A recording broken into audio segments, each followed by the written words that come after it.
ಜನನೀಂ ಶಾರದಾಂ ದೇವೀಂ ರಾಮಕೃಷ್ಣಂ ಜಗದ್ಗುರುಂ ಪಾದಪದ್ಮೇ ತಯೋಶ್ರಿತ್ವ ಪ್ರಣಮಾಮಿ ಮುಹುರ್ಮುಹುಃ. ನಮಃ ಶ್ರೀಯತಿರಾಜಾಯ ವಿವೇಕಾನಂದಸೂರಯೇ ಸಚ್ಚಿತ್ಸುಖಸ್ವರೂಪಾಯ ಸ್ವಾಮಿನೇ ತಾಪಹಾರಿಣೇ.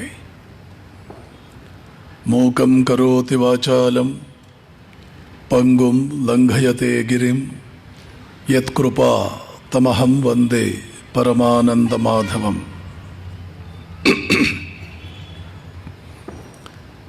ವೀರೇಶ್ವರಾನಂದದಯಾಮೃತಾಬ್ಧಿಂ ಶ್ರೀರಂಗನಾಥಂ ಚ ವಿಜ್ಞಾನಭಾನುಂ ಚಿದಾನಂದರೂಪ ಶ್ರೀಪುರುಷೋತ್ತಮಾರ್ಯಂ ಧ್ಯಾಯನ್ ಹೃದಯಸ್ಥಾನ್ ಕೃತಿನಂ ಹ್ಯವೈಮಿ.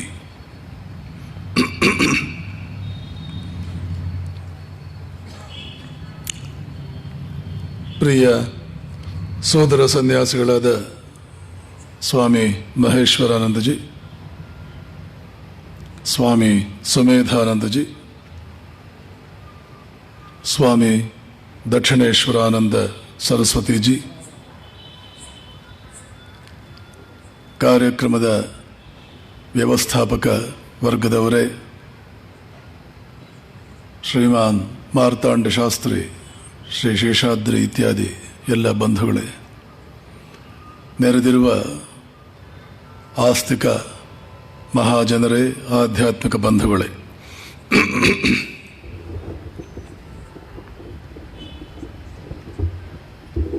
ಇವತ್ತಿನ ವಿಷಯ ಆಹಾರ, ಆರೋಗ್ಯ, ಸಂತೃಪ್ತಿ.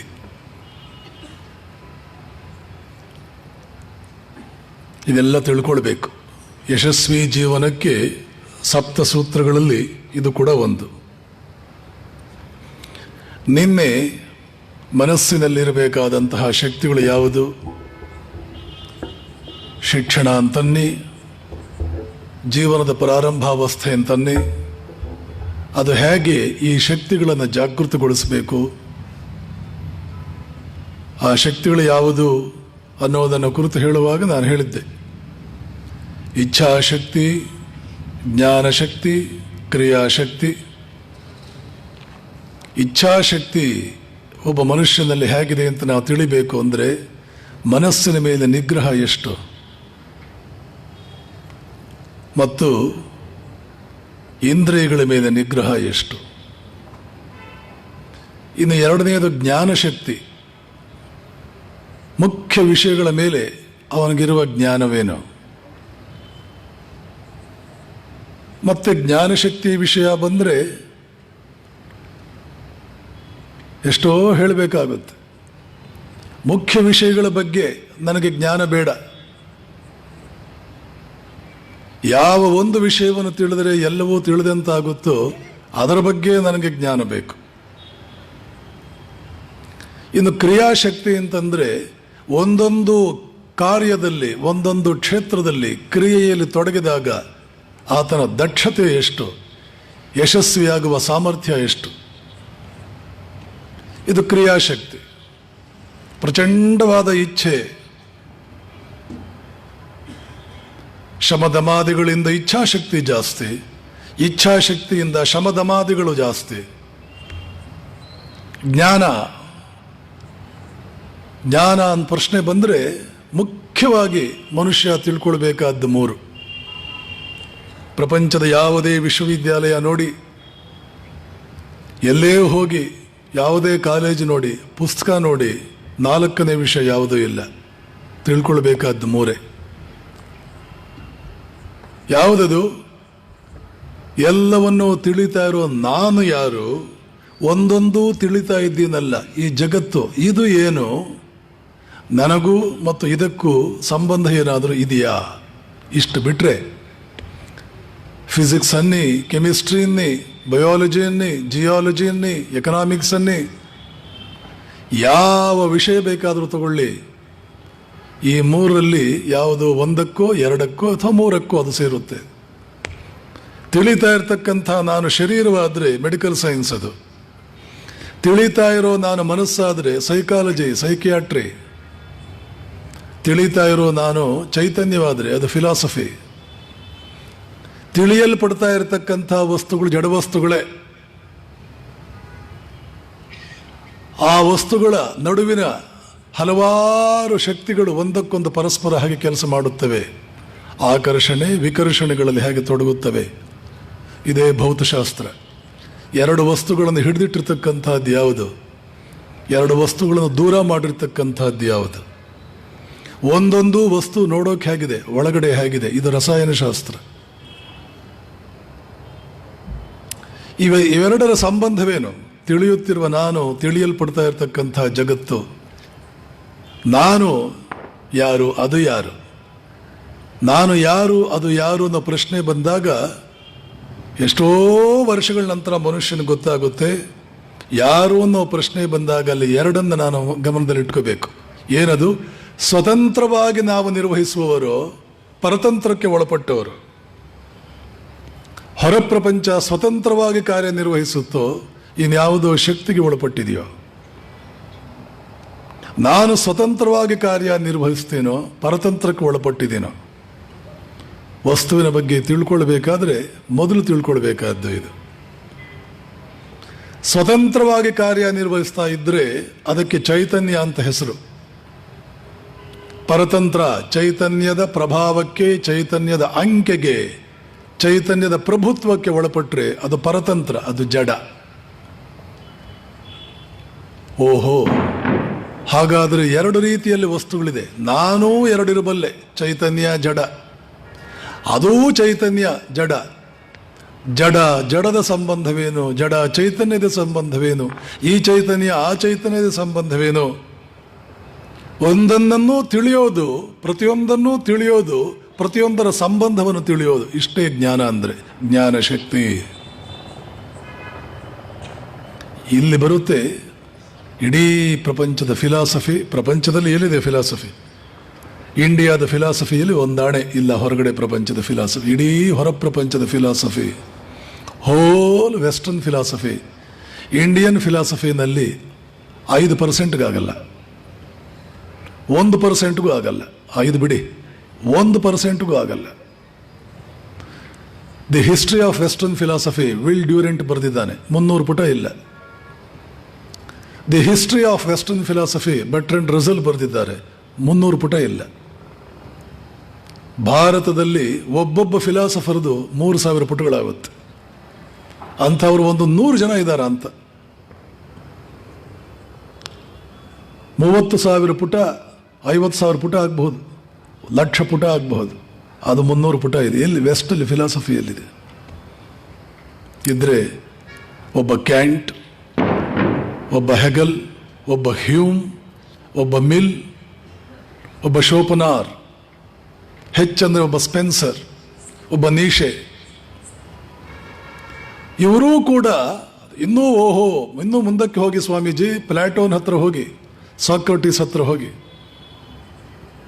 ಅವನ ಹತ್ರ ಹೋಗಿ, ಇವನ ಹತ್ರ ಹೋಗಿ, ಅರಿಸ್ಟಾಟಲ್ ಹತ್ರ ಹೋಗಿ, ಅಲ್ಲಿ ಹೋದರೆ ಅಲ್ಲಿ ಸ್ವಲ್ಪ ಇದೆ. ಗ್ರೀಕರ ಹತ್ರ ಹೋದರೆ ಅಲ್ಲಿ ಒಂದಷ್ಟು ಫಿಲಾಸಫಿ ಇದೆ. ಆದರೆ ನೆನ್ಪಿಟ್ಕೊಳ್ಳಿ, ಇದು ಯಾವ ಫಿಲಾಸಫಿಯೂ ಕೂಡ ಭಾರತೀಯ ಫಿಲಾಸಫಿಯ ಒಂದು ಅಂಶ. ಮೊದಲನೇ ದಿನವೇ ಹೇಳಿದೆ ನಾನು ಇದನ್ನು. ಪರಮಾಣು ಬಾಂಬು ಕಂಡು ಹಿಡಿದಂತಹ ರಾಬರ್ಟ್ ಓಪನ್ಹೈಮರ್, ಅಂಥ ವ್ಯಕ್ತಿ, ಇಡೀ ಯುರೋಪಿನಲ್ಲೇ ಅತ್ಯಂತ ಮಹಾನ್ ಪ್ರಾಜ್ಞ, ಬುದ್ಧಿಮತ್ತೆಗೆ ಹೆಸರಾದವನು. ವಾಲ್ಟೇರ್ ಹೇಳ್ತಾರೆ, ಪಶ್ಚಿಮಕ್ಕೆ ಏನೇನು ಜ್ಞಾನ ಇವತ್ತು ಪಶ್ಚಿಮದಲ್ಲಿ ಇದೆಯೋ ಅದೆಲ್ಲ ಗಂಗಾ ತೀರದಿಂದ ಬಂದಿದೆ. ಹೀಗಾಗಿ ಅವರದು ಸ್ವಂತ ರಚನೆಯಾದಂಥ ಫಿಲಾಸಫಿ ಅಲ್ಲ. ಇದೆಲ್ಲ ಅಧ್ಯಯನ ಮಾಡಿ, ನೀವು ಅಧ್ಯಯನ ಮಾಡಿ, ನಿಮ್ಮ ಮಕ್ಕಳಿಗೂ ಹೇಳಿ, ಯಂಗರ್ ಜನರೇಷನ್ಸ್ಗೆ ಹೇಳಿ. Rediscover your selves. ರೀಡಿಸ್ಕವರ್, ನಿಜಕ್ಕೂ ನಾವು ಯಾರು, ನಿಜಕ್ಕೂ ನಾವು ಯಾರು. ಎಲ್ಲಿವರೆಗೆ ಜಗತ್ತಿನಲ್ಲಿ ಮನುಷ್ಯನಲ್ಲಿ ಸತ್ಯವನ್ನು ತಿಳಿಯಬೇಕು ಅನ್ನೋ ಹಂಬಲ ಇದೆಯೋ, ಕೇವಲ ಸತ್ಯವನ್ನೇ ತಿಳಿಯಬೇಕು ಅನ್ನೋ ಹಂಬಲ ಇದೆಯೋ, ಅಲ್ಲಿವರೆಗೆ ಇಂಡಿಯಾ ದೇಶವನ್ನು ಮನುಷ್ಯ ಅತ್ಯಂತ ಶ್ರೇಷ್ಠ ರಾಷ್ಟ್ರ ಅಂತ ಗುರುತಿಸ್ತಾನೆ. ಸತ್ಯ ಬೇಡ, ಸತ್ಯದಲ್ಲಿ ಎರಡು ವಿಧ. ಇತ್ತೀಚಿನ ದಿನಗಳಲ್ಲಿ ನನ್ನ ಗಮನಕ್ಕೆ ಬಂದಿದ್ದು, ಮೊದಲು ಅಂದ್ಕೊಂಡಿದ್ದೆ ಸತ್ಯ ಒಂದೇ ಅಂತ. Truth is of two types. The actual truth or the naked truth. The second one is convenient truth. ಸತ್ಯ ಹೇಗಿದೆಯೋ ಹಾಗೆ ಇರುವ ಸತ್ಯ, ಇನ್ನೊಂದು ನಮಗೆ ಅನುಕೂಲಕರವಾದ ಸತ್ಯ. ದುರಂತ ದುರದೃಷ್ಟವೇನು ಅಂತಂದರೆ, ಬಹಳಷ್ಟು ಜನ ಭಾರತೀಯ ಆಧುನಿಕ ವಿದ್ಯಾಕ್ಷೇತ್ರದಲ್ಲಿ ಕೆಲಸ ಮಾಡ್ತಾ ಇರ್ತಕ್ಕಂಥ, ವಿಶ್ವವಿದ್ಯಾಲಯದಲ್ಲಿ ಕೆಲಸ ಮಾಡ್ತಾ ಇರ್ತಕ್ಕಂಥ ಜನ, they are after convenient truth. ನಮಗೆ ಅನುಕೂಲವಾಗಬೇಕಿದು. ಹಾಗೆ let us twist the actual truth into our convenience. First let us conceive some prejudice. These people are great and these people are never great. Let us try to see that the people that whom we want to be great somehow are made great if they are not already great. Let us strive and endeavor towards that. The people that we don't want to be great, let us destroy all their true glory. Either we hide or we shift it to some other group where we want people to be great. ನಮ್ಮ ಗ್ರೇಟ್ನೆಸ್ಸನ್ನು ಮತ್ತೆ ಯಾರಿಗಾದ್ರೂ ಕೊಟ್ಟು, Indians great ಆಗೋದು ಬೇಡ, ಇವರ ಗ್ರೇಟ್ನೆಸ್ನೆಲ್ಲ ಬೇರೆಯವರು ಕೊಟ್ಬಿಡೋಣ. ಆದ್ದರಿಂದ ಓ Indians, ನೀವು ಏನೇ ಮಾಡಿರಿ ಇದನ್ನೆಲ್ಲ ಮಾಡಿದ್ದು ಆರ್ಯರು. ನಿಮ್ಮ ಆರ್ಯರೇ ನಮ್ಮವರು, ನಮ್ಮ ಯುರೋಪಿಯನ್ನರು, ಗೊತ್ತಾ? ಹೌದು, ನೀವು ಗ್ರೇಟ್, ಬಹಳ ಅದ್ಭುತ ನೀವು, ಆದರೆ ಅದನ್ನೆಲ್ಲ ಮಾಡಿದವರು ಆರ್ಯರು. ನೇಟಿವ್ಸು, ಭಾರತದ ನೇಟಿವ್ಸು ದ್ರವಿಡಿಯನ್ಸ್. ನಿಮ್ಮ ಆರ್ಯರು ಅವ್ರು ನಮ್ಮವರು, ನಮ್ಮ ಯುರೋಪ್ನವರು. ಹೀಗೆ ಒಂದು ಕನ್ವೀನಿಯಂಟ್ ಟ್ರೂತನ್ನು ಕಟ್ಟುವುದು. ಯಾರನ್ನ ಗ್ರೇಟ್ನೆಸ್ ಇದೆ ಯಾರಿಗೆ ಅಂತ ನಾವು ಒಪ್ಕೊಳ್ಳೋದು ಬೇಡವೋ, ಯಾರು ಗ್ರೇಟ್ ಅಂತ ಜಗತ್ತಿಗೆ ತೋರಿಸೋದು ಬೇಡವೋ, ಅವ್ರದ್ದೆಲ್ಲ ಇನ್ನೊಬ್ಬರು ಕೊಟ್ಬಿಡೋದು glory. So Aryans are outsiders, native Indians are Dravidians. Earlier they were in North India, they were pushed down to south. ಈಗ ಹೀಗೆ ಮಾಡೋದ್ರಿಂದ ಈಗ ಸೌತ್ಗೆ ನಾರ್ತ್ಗೆ we can create, at least we can send a tendency into the body politic here. That means a sort of tendency towards having a rift. We are different and they are different. So twist Ramayana like that. ರಾಮಾಯಣವನ್ನು ಆರ್ಯ ದ್ರಾವಿಡರ ಕದನ, ಆರ್ಯ ದ್ರಾವಿಡರ fight ಅನ್ನುವಂತಹದ್ದು project ಮಾಡೋಣ. Rama was an Aryan, Ravana is a Dravidian ಹೇಳಿಬಿಡೋಣ. ಹಾಗೆ ಮಾಡೋದು, ರಾಮಾಯಣವನ್ನು ತಿರುಚೋದು.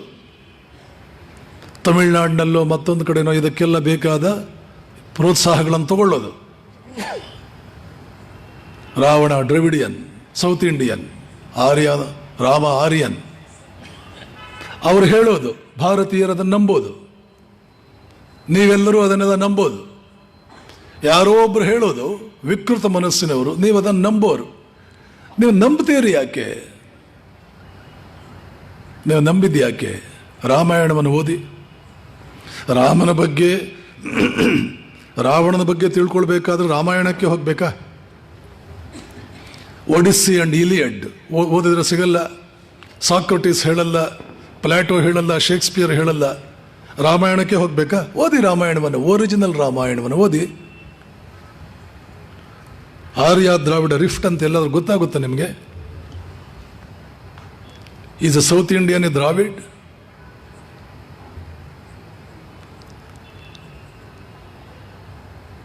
ರಾಮಾಯಣದಲ್ಲಿ ಸುಗ್ರೀವನನ್ನು ಆರ್ಯ ಅಂತ ಕರೆಯಲಾಗಿದೆ, ವಿಭೀಷಣನನ್ನು ಆರ್ಯ ಅಂತ ಕರೆಯಲಾಗಿದೆ. ಇವರು ನಾರ್ತ್ ಇಂಡಿಯನ್ಸ. ಹೇಳಿದ್ದೂ ಆಯಿತು, ಇಡೀ ಪ್ರಪಂಚ ಒಪ್ಕೊಂಡಿದ್ದೂ ಆಯಿತು, ನ್ಯೂಸ್ ಪೇಪರ್ಗಳು ಬಂದಿದ್ದೂ ಆಯಿತು, ನ್ಯೂಸ್ ಪೇಪರ್ಗಳಲ್ಲಿ ಮೂರ್ಖರು ಲೇಖನಗಳನ್ನು ಬರೆದಿದ್ದೂ ಆಯಿತು, ಮುಗ್ಧ ಜನತೆ ತಮ್ಮಲ್ಲೇ ಬಿರುಕುಗಳನ್ನು ಮಾಡಿಕೊಂಡಿದ್ದೂ ಆಯಿತು. ಉದ್ದೇಶಗಳೆಲ್ಲ ನೆರವೇರಿ ಬಿಡ್ತು.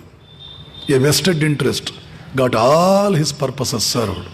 This can happen only when the general public is ignorant. If general public is having the sort of the awareness that it's supposed to have, when general public cannot be taken for granted like you people have been taken for, Such miscreants cannot play their role. Such untoward incidences can never take place. ಆದ್ದರಿಂದಲೇ ನಾನು ಹೇಳೋದು, ಮನೆಯಲ್ಲಿ ಒಂದು library ಇಡಿ, ಓದಿ, lock up your TVs, push it to a corner like Americans have done. No American will sit before a TV even for half an hour a day. But Indians will not leave TV even for half an hour a day. And you say you are following America. You never follow their good things. You always follow what they have rejected as bad, poisonous. Their poison is your nectar. Their poison is deemed your nectar. ಅವರ ವಿಷ ನಿಮಗೆ ಅಮೃತ. ಅವರು ಬಿಸಾಕಿದ್ದು, ತಿರಸ್ಕರಿಸಿದ್ದು ನೀವು ತಗೊಳ್ಳೋದು. ಹೀಗೆಲ್ಲ ಟ್ರೂತ್ನಲ್ಲಿ, ಫಿಲಾಸಫಿನಲ್ಲಿ ಏನೇನೋ ಫಿಲಾಸಫಿಗಳು ಬಂದು, western philosophy ಯಾವುದೋ ಹಾಗೆ, ಅವೆಲ್ಲವೂ ಕೂಡ ಭಾರತೀಯ ಎಕೋ ಚೈತನ್ಯ ಅದನ್ನು ಕುರಿತು ಹೇಳುವಂಥದ್ದು ಫಿಲಾಸಫಿ. ಭಾರತೀಯರು ಅದನ್ನು ಕಟ್ಟಿದರು, ಪಾಶ್ಚಿಮಾತ್ಯರು ಅದರ ಬಗ್ಗೆ ಹೇಳಿದರು. ಬಟ್ ಅನ್ಫಾರ್ಚುನೇಟ್, ಯಾವುದೇ ಪಾಶ್ಚಾತ್ಯ ಚಿಂತಕ ಚೈತನ್ಯದ ಬಗ್ಗೆ 20 ವಾಕ್ಯಗಳನ್ನು ನಿರ್ದಿಷ್ಟವಾಗಿ ಸ್ವತಂತ್ರವಾಗಿ ಹೇಳಲಿಲ್ಲ. ಹೇಳಿದ್ರು ಅದನ್ನು ಭಾರತದಿಂದ ಎರವಲು ತಗೊಂಡು ಹೇಳಿದ. ಇಬ್ಬರು ಚಿಂತಕರು ಬರ್ತಾರೆ ಅವರಲ್ಲಿ. ಅದರಲ್ಲೂ ಒಬ್ಬನೇ ಯಹೂದಿ ಮನುಷ್ಯ, ಯಹೂದಿ ಚಿಂತಕ. ಅವನ ಮಾತ್ರ ಜೂ, ಅವನ ಮಾತ್ರ ಹೇಳ್ತಾನೆ ಚೈತನ್ಯ ಅಂದರೆ ಹೇಗಿರುತ್ತೆ, ಚೈತನ್ಯ ಅಂದರೆ ಹೇಗಿರುತ್ತೆ. ಇನ್ನೊಬ್ಬ ಜರ್ಮನ್ ಚಿಂತಕ ಶೋಪನಾರ್ ಕೂಡ ಸ್ವಲ್ಪ ಮಟ್ಟಿಗೆ ಆಮೇಲೆ ವೇದಾಂತದಿಂದ, ಬೌದ್ಧ ಧರ್ಮದಿಂದ ಬಹಳಷ್ಟು ಪ್ರಭಾವಿತನಾಗಿ ಪರಮಾತ್ಮ ಚಿಂತನೆ, ಚೈತನ್ಯದ ಒಂದು ಮುಖ ಟಚ್ ಮಾಡ್ತಾನೆ ಅಷ್ಟೇ, ಅದಕ್ಕಿಂತ ಹೆಚ್ಚಿಗೆ ಹೋಗೋದಿಲ್ಲ. ಸ್ಪಿನೋಜಾ, ಯಹೂದ್ಯ ಚಿಂತಕ ಸ್ಪಿನೋಜಾ ಮತ್ತು ಶೋಪನಾರ್, ಬೆನೆಡಿಕ್ಟ್ ಸ್ಪಿನೋಜಾ ಒಬ್ಬ ಯೋಗಿಯ ಹಾಗೆ ಆಧ್ಯಾತ್ಮ ಚಿಂತನೆಯನ್ನು ನಮ್ಮ ರೀತಿಯಲ್ಲೇ ಕೊಡ್ತಾನೆ. ಸೂಫಿ ಸಂತರು ಈ ವಿಷಯದಲ್ಲಿ ಸಾಕಷ್ಟು ನಮಗೆ ಹತ್ತಿರ ಬರ್ತಾರೆ. ಈ 3 ವಿಷಯ ಬಿಟ್ಟರೆ ಜ್ಞಾನಶಕ್ತಿ, ತಿಳಿತಾ ಇರತಕ್ಕಂಥ ನಾನು, ತಿಳಿಯಲ್ಪಡುವಂಥ ಜಗತ್ತು, ಈ ಜಗತ್ತಿನಲ್ಲಿ ಚೈತನ್ಯ ಮತ್ತು ಜಡ ಅಂತಿದೆ, ನನ್ನಲ್ಲಿ ಚೈತನ್ಯ ಮತ್ತು ಜಡ ಅಂತಿದೆ, ನಮ್ಮ ಸಂಬಂಧ ಏನು, ಇದು ಬಿಟ್ಟರೆ ಬೇರೆ ಜ್ಞಾನ ಅನ್ನುವಂಥದ್ದು ಜಗತ್ತಿನಲ್ಲಿ ಯಾವುದೂ ಇಲ್ಲ. ಇನ್ನು ಕ್ರಿಯಾಶಕ್ತಿ ಅಂತಂದರೆ ಬೇರೆ ಬೇರೆ ಅರ್ಥದಲ್ಲಿ ಮನಸ್ಸಿನಲ್ಲಿರುವ ಶಕ್ತಿ. ಯಾವ ಕ್ಷೇತ್ರಕ್ಕೆ ಜ್ಞಾನವನ್ನು ಅನ್ವಯಿಸ್ತೀವೋ, ಅಪ್ಲೈ ಮಾಡ್ತೀವೋ, ಅಲ್ಲಿ ನಿರೀಕ್ಷಿತ ಫಲಗಳನ್ನು ಪಡೆಯೋದು, ಅಥವಾ ಎಫಿಷಿಯನ್ಸಿ, ದಕ್ಷತೆ, ನಿರೀಕ್ಷಿತ ಫಲಗಳನ್ನು ಪಡೆಯುವುದು, ಇದು ಕ್ರಿಯಾಶಕ್ತಿ. ಈ ಶಕ್ತಿಗಳು ಪ್ರತಿ ಮನಸ್ಸಿನಲ್ಲೂ ಅನಂತವಾಗಿದೆ, ತುಂಬಿ ತುಳುಕಾಡ್ತಾ ಇದೆ. ಇದನ್ನು ಜಾಗೃತಗೊಳಿಸಿಕೊಳ್ಳುವುದು ಮನುಷ್ಯನ ಯಶಸ್ವಿ ಜೀವನಕ್ಕೆ ಅತ್ಯಂತ ಅವಶ್ಯಕ. ಭಾರತದಲ್ಲಿ ಈ ಜ್ಞಾನಶಕ್ತಿ, ಇಚ್ಛಾಶಕ್ತಿ ಬೆಳೆಸುವುದಕ್ಕೋಸ್ಕರ ಭಾರತೀಯರು ಮಾಡಿಕೊಂಡಿದ್ದೇನು ಅಂದರೆ, ಕಟ್ಟುನಿಟ್ಟಾದಂತಹ ನಿಯಮಗಳನ್ನು ತಮ್ಮ ಮೇಲೆ ಹೇರಿಕೊಂಡಿದ್ದು. ಇಂದ್ರಿಯ ನಿಗ್ರಹ, ಮನೋನಿಗ್ರಹ. ಇಂದ್ರಿಯ ನಿಗ್ರಹ ಪ್ರಶ್ನೆ ಬಂದರೆ ಈ ವಿಷಯದಲ್ಲಿ ಆಚಾರ್ಯ ಶಂಕರರು ಅದ್ಭುತವಾದ ಒಂದು ಬೆಳಕು ಚೆಲ್ತಾರೆ. ಇಂದ್ರಿಯಗಳು ಅಂದರೆ ಏನು ಅಂತ ತಿಳ್ಕೊಂಡಿದೆಯಾ ಮನುಷ್ಯ? ಅದರಂಥ ಶತ್ರು ನಿನಗೆ ಯಾರೂ ಇಲ್ಲ, ಅದರಂಥ ಮಿತ್ರ ನಿನಗೆ ಯಾರೂ ಇಲ್ಲ. ಶಬ್ದಾದಿಭಿ ಪಂಚಭಿರೇವ ಪಂಚತ್ವಮಾಪುಹೋ ಸ್ವಗುಣೇನ ಬದ್ಧಾಃ ಕುರಂಗ ಮಾತಂಗ ಪತಂಗ ಮೀನಾ ಭೃಂಗ ನರಃ ಪಂಚತಿ ರಂಚಿತಃ ಕಿಂ. ಆಚಾರ್ಯರು ಹೇಳ್ತಾರೆ, ಶಬ್ದದಿಂದ ಮನುಷ್ಯನೇ ಮೋಸ ಹೋಗ್ತೀಯ. ಕೆಲವರ ಬಾಯಿಂದ ಶಬ್ದಗಳು ಬರುತ್ತವೆ. ಆ ಮಾತಿನ ಮಾಧುರ್ಯಕ್ಕೆ, ಕೆಲವರು ಮಾತನಾಡುವ ಆ ಮಾತಿನ ಮಾಧುರ್ಯಕ್ಕೆ ಸೋತು ಬಿಟ್ಟ ಇವನು. ಕೆಲವರು ಮಾತಾಡ್ತಾರೆ, ಆ ಮಾತುಗಳಿಗೆ ಕಿವಿಗೆ ಬಿದ್ದರೆ ಸಾಕು, ಸಂಪೂರ್ಣ ಶರಣಾಗತ ಇವನು. ಹಾಗೆ ಜಿಂಕೆ ಶಬ್ದದ ಒಂದು ಆಕರ್ಷಣೆಗೆ ಸಿಕ್ಕಿ ಬೇಟೆಗಾರನ ಬಾಣಕ್ಕೆ ಸಿಕ್ಕಿ ಸತ್ತು ಹೋಯಿತು. ಆ ಬೇಟೆಗಾರ ಟ್ರಿನ್ ಟ್ರಿನ್ ಟ್ರಿನ್ ಟ್ರಿನ್ ಮಾಡ್ತಾನೆ ಅವನು ಬಾಣ. ಆ ಶಬ್ದದ ಆಕರ್ಷಣೆಗೆ ಸಿಕ್ಕಿ ಸತ್ತು ಹೋಯಿತು ಜಿಂಕೆ. ಕುರಂಗ ಜಿಂಕೆ, ಮಾತಂಗ ಆನೆ. ಹೆಣ್ಣಾನೆಯ ಸ್ಪರ್ಶಕ್ಕೆ ಸೋತು ಗಂಡಾನೆ ಖೆಡ್ಡಕ್ಕೆ ಬಿದ್ದು ಇಡೀ ಜೀವನ ತನ್ನ ಸ್ವಾತಂತ್ರ್ಯವನ್ನು ಕಳ್ಕೊಂಡು ಬಿಡ್ತು. ಇನ್ನು ಪತಂಗ, ಆ ಬೆಂಕಿಯ ಫ್ಲೇಮ್ಸ್, ಜ್ವಾಲೆಗಳು ಉರಿತಾ ಇದ್ರೆ ಆ ಜ್ವಾಲೆಗಳ ನಾಟ್ಯಕ್ಕೆ ಮನಸೋತು ಪತಂಗ ಓಡಿ ಹೋಗಿ ಅಪ್ಕೋಬೇಕು ಆ ಬೆಂಕಿಯ ಜ್ವಾಲೆಯನ್ನ ಅಂತ ಜ್ವಾಲೆ ಒಳಗಡೆಗೆ ನುಗ್ಗಿ ಸುಟ್ಟು ಭಸ್ಮ ಆಗೋಯ್ತು. ನಾಲಿಗೆಯ ರುಚಿಗೆ ಸಿಕ್ಕಿ ಮೀನು ಎರೆಹುಳುವನ್ನು ತಿನ್ನಬೇಕು ಅನ್ನುವ ಆ ಆಕರ್ಷಣೆಗೆ ಸಿಕ್ಕಿ ಮೀನು ಸತ್ತೇ ಹೋಯಿತು. ಗಂಧ, ಸುಗಂಧದ ಕಮಲದ ಹೂವಿನ ಸುಗಂಧದ ವಾಸನೆಗೆ ಸೋತು ಭೃಂಗ ಕಮಲದ ಒಳಗಡೆ ಹೋಗಿ ಕೂತ್ಕೊಂಡು ಇದಕ್ಕಿಂತಲೂ ಜಾಗ ಬೇರೆ ಒಳ್ಳೇದು ಯಾವುದಿದೆ, ಇದನ್ನು ಬಿಟ್ಟು ಬೇರೆ ಎಲ್ಲೂ ಹೋಗೋದು ಬೇಡ ಅಂತ ಯೋಚನೆ ಮಾಡಿ ಸಾಯಂಕಾಲದ ವೇಳೆಗೆ ಭೃಂಗ ಹೋಗಿ ಸಾಯಂಕಾಲ ಕೂತ್ಕೊಳ್ತು. ಕಮಲಕ್ಕೆ ಒಂದು ಲಕ್ಷಣ ಇದೆ, ಸೂರ್ಯ ಇದ್ದರೆ ಅದು ಅರಳಿರುತ್ತೆ, ಸೂರ್ಯ ಅಸ್ತಮಿಸಿದರೆ ಅದು ಮೊಗ್ಗಾಗುತ್ತೆ. ಸಾಯಂಕಾಲ ಹೋಗಿ ಭೃಂಗ ಕುಳಿತುಕೊಂಡಿದೆ, ಅರಳಿತ್ತು ಕಮಲ. ಸೂರ್ಯ ಮುಳುಗದ ಮುಚ್ಕೊಂಡ್ಬಿಡ್ತು, ಒಳಗಡೆನೇ ಸಿಕ್ಕಾಕೊಂಡ್ಬಿಡ್ತು ಭೃಂಗ. ಅರೆ ಒಳಗೆ ಸಿಕ್ಕಾಕೊಂಡ್ಬಿಟ್ನಲ್ಲ. ಯೋಚನೆ ಮಾಡಿತು, ನಾಳೆ ಬೆಳಗ್ಗೆ ಮತ್ತೆ ಸೂರ್ಯ ಉದಯಿಸ್ತಾನೆ, ಆವಾಗ ಆಚೆಗೆ ಹೋದ್ರಾಯ್ತು. ಈಗಲಾದರೂ ಏನು ಸ್ವರ್ಗದಲ್ಲಿ ತಾನೇ ಇದ್ದೇನೆ ನಾನು, ಓಡಿ ಹೋಗಿ ಏನು ಮಾಡಬೇಕು, ಇರೋಣ ರಾತ್ರಿ ಪೂರ್ತಿ ಇಲ್ಲೇ ಕಳೆಯೋಣ. ಆದರೆ ರಾತ್ರಿ ಆ ಸರೋವರಕ್ಕೆ ಆನೆಗಳು ಬಂದವು. ಆ ಕಮಲದ ಹೂಗಳನ್ನೆಲ್ಲ ಕಿತ್ತು ಸೊಂಡಿಲಿಂದ ಕಿತ್ತು ಆಚೆಗೆ ಎಸೆಯಿತು. ಆ ಕಮಲದ ಹೂವು ಆಚೆಗೆ ಬಿತ್ತು. ಸೂರ್ಯ ಬಂದ, ಆದರೂ ಕಮಲದ ಗಿಡ ಬೇರು ಸಮೇತ ಆಚೆಗೆ ಬಿದ್ದಿರೋದ್ರಿಂದ ಈಗ ಸೂರ್ಯ ಬಂದ ಮೇಲೂ ಹೂವು ಅರಳಲಾರದು, ಯಾಕೆಂದರೆ ಈಗ ಗಿಡ ಸತ್ತಿದೆ, ಅರಳಲಾರದು. ಒಳಗಡೆನೆ ಭೃಂಗ ಸಿಕ್ಕಾಕೊಳ್ತು, ಸತ್ತು ಹೋಯಿತು. ಗಂಧಕ್ಕೆ ಮನಸೋತು, ಸುವಾಸನೆಗೆ ಸುಗಂಧಕ್ಕೆ ಮನಸೋತು, ಭೃಂಗ ಸತ್ತು ಹೋಯಿತು. ಹೆಣ್ಣಾನೆಯ ಸ್ಪರ್ಶಕ್ಕೆ ಮನಸೋತು, ಗಂಡಾನೆ ಸತ್ತು ಹೋಯಿತು. ಆ ಜ್ವಾಲೆಯ ಕುಣಿತಕ್ಕೆ ರೂಪಕ್ಕೆ ಮನಸೋತು, ಪತಂಗ ಸತ್ತು ಹೋಯಿತು. ಬೇಟೆಗಾರನ ಆ ಶಬ್ದಕ್ಕೆ ಮನಸೋತು, ಜಿಂಕೆ ಸತ್ತು ಹೋಯಿತು. ಮೀನು ಎರೆ ಹುಳುವಿನ ರುಚಿಗೆ ಮನಸೋತು, ನಾಲಿಗೆಗೆ ಮನಸೋತು, ಮೀನು ಸತ್ತು ಹೋಯಿತು. ಇವೆಲ್ಲವೂ ಕೇವಲ ಒಂದು ಇಂದ್ರಿಯ ದೌರ್ಬಲ್ಯದಿಂದ ಸತ್ತು ಹೋದವು. ಆನೆಗೆ ಸ್ಪರ್ಶೇಂದ್ರಿಯ ದೌರ್ಬಲ್ಯ, ಜಿಂಕೆಗೆ ಶ್ರವಣೇಂದ್ರಿಯ ದೌರ್ಬಲ್ಯ, ಪತಂಗಕ್ಕೆ ನಯನೇಂದ್ರಿಯ ದೌರ್ಬಲ್ಯ, ಮೀನಿಗೆ ಜಿಹ್ವಾ ನಾಲಿಗೆ ಜಿಹ್ವೇಂದ್ರಿಯ ದೌರ್ಬಲ್ಯ, ಭೃಂಗಕ್ಕೆ ವಾಸನೇಂದ್ರಿಯ ಘ್ರಾಣೇಂದ್ರಿಯ ದೌರ್ಬಲ್ಯ. ಇವೆಲ್ಲವೂ ಕೇವಲ ಒಂದು ಇಂದ್ರಿಯದ ದೌರ್ಬಲ್ಯಕ್ಕೆ ಸಿಕ್ಕಿ ಸತ್ತು ಹೋಯಿತು. ಮನುಷ್ಯ, ನಿನ್ನಲ್ಲಿ 5 ಇಂದ್ರಿಯಗಳ ದೌರ್ಬಲ್ಯ ಇದೆಯಲ್ಲ, ನಿನಗತಿ ಏನು? ಶಬ್ದಾದಿಭಿಹಿ ಪಂಚಭಿಹಿ ಏವ ಪಂಚ. ಇದು ಸಂಸ್ಕೃತ್ ಲ್ಯಾಂಗ್ವೇಜ್. ಆಚಾರ್ಯರ Sanskrit professor S K Ramachandra Rao ಹೇಳ್ತಾರೆ. ಕರ್ನಾಟಕ ಕಂಡಂಥ ಬಹಳ ದೊಡ್ಡ ವಿದ್ವಾಂಸರು ಪ್ರೊಫೆಸರ್ ಎಸ್ ಕೆ ರಾಮಚಂದ್ರರಾವ್.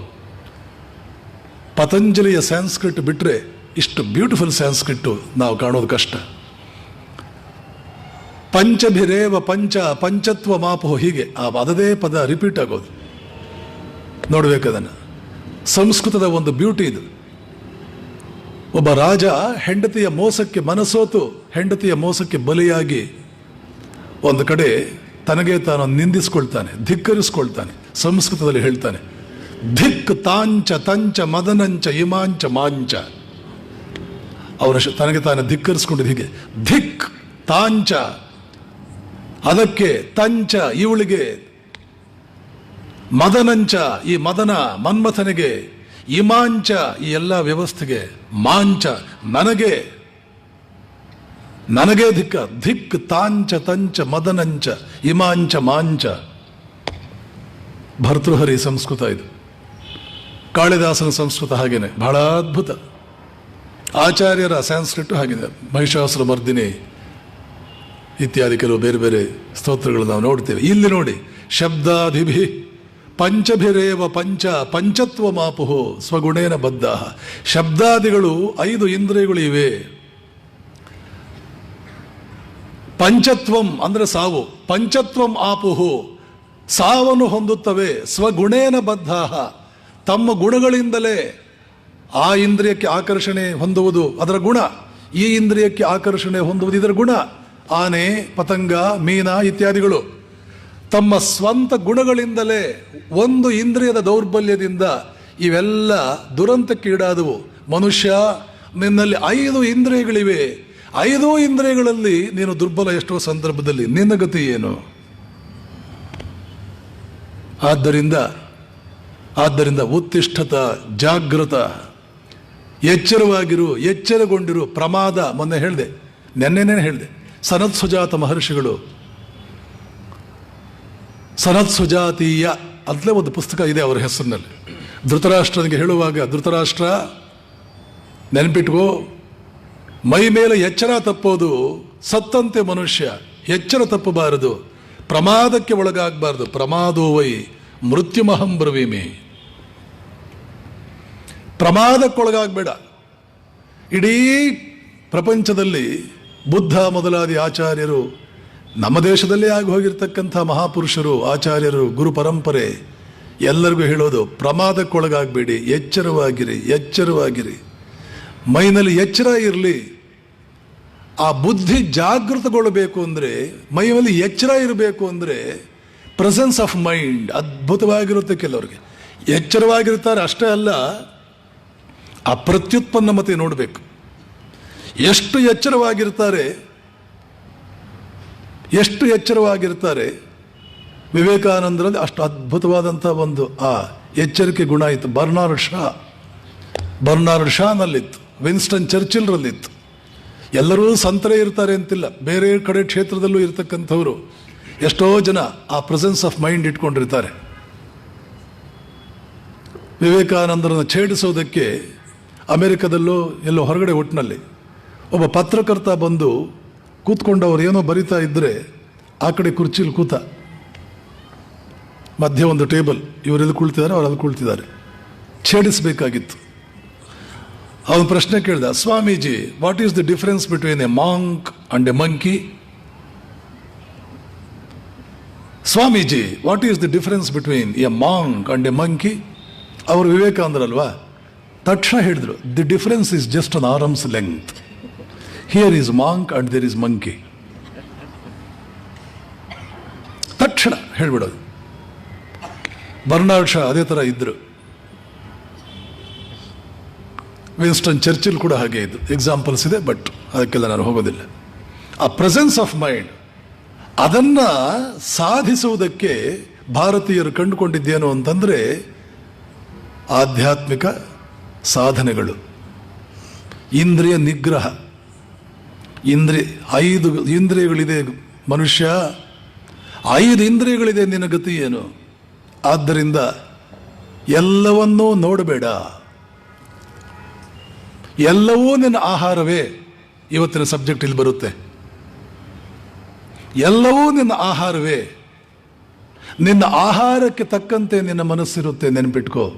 ನಿನ್ನ ಮನಸ್ಸಿಗೆ ತಕ್ಕಂತೆ ನೀನು ಎಚ್ಚರದಿಂದಲೋ ಪ್ರಮಾದದಿಂದಲೋ ಕೂಡಿರ್ತೀಯ.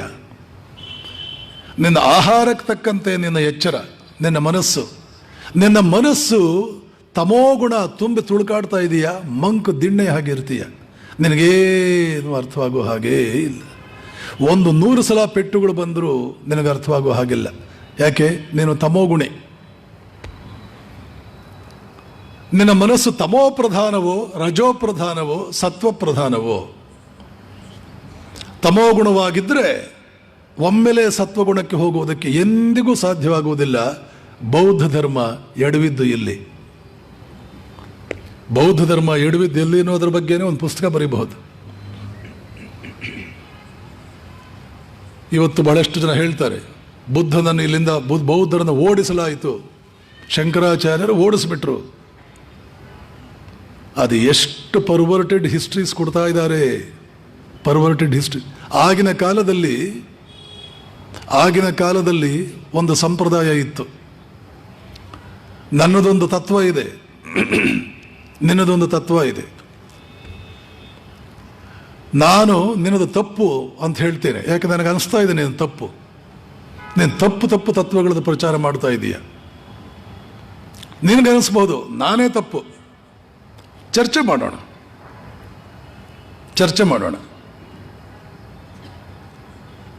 ಚರ್ಚೆಯಲ್ಲಿ ನೀನು ಸೋತ್ರೆ ನೀನು ನನ್ನ ಪಕ್ಷಕ್ಕೆ ಬಾ, ನನ್ನ ತತ್ವಕ್ಕೆ ಬಾ. ಬರಬೇಕು, ನೀನು ಬರಲೇಬೇಕು. ಸೋತಿದೀಯ ನೀನು. ನಾನು ಸೋತ್ರೆ ನಿನ್ನ ಪಕ್ಷಕ್ಕೆ ಬರ್ತೇನೆ, ನಾನು ಬಿಟ್ಬಿಡ್ತೇನೆ. ಇಲ್ಲ ನಿನ್ನ ತತ್ವಕ್ಕೆ ಬರಲ್ಲ, ಹಾಗಾದ್ರೆ ಒಂದು ಕೆಲಸ ಮಾಡು, ಇನ್ನು ಮುಂದೆ ನಿನ್ನ ತತ್ವ ನೀನು ಪ್ರಚಾರ ಮಾಡಬಾರದು.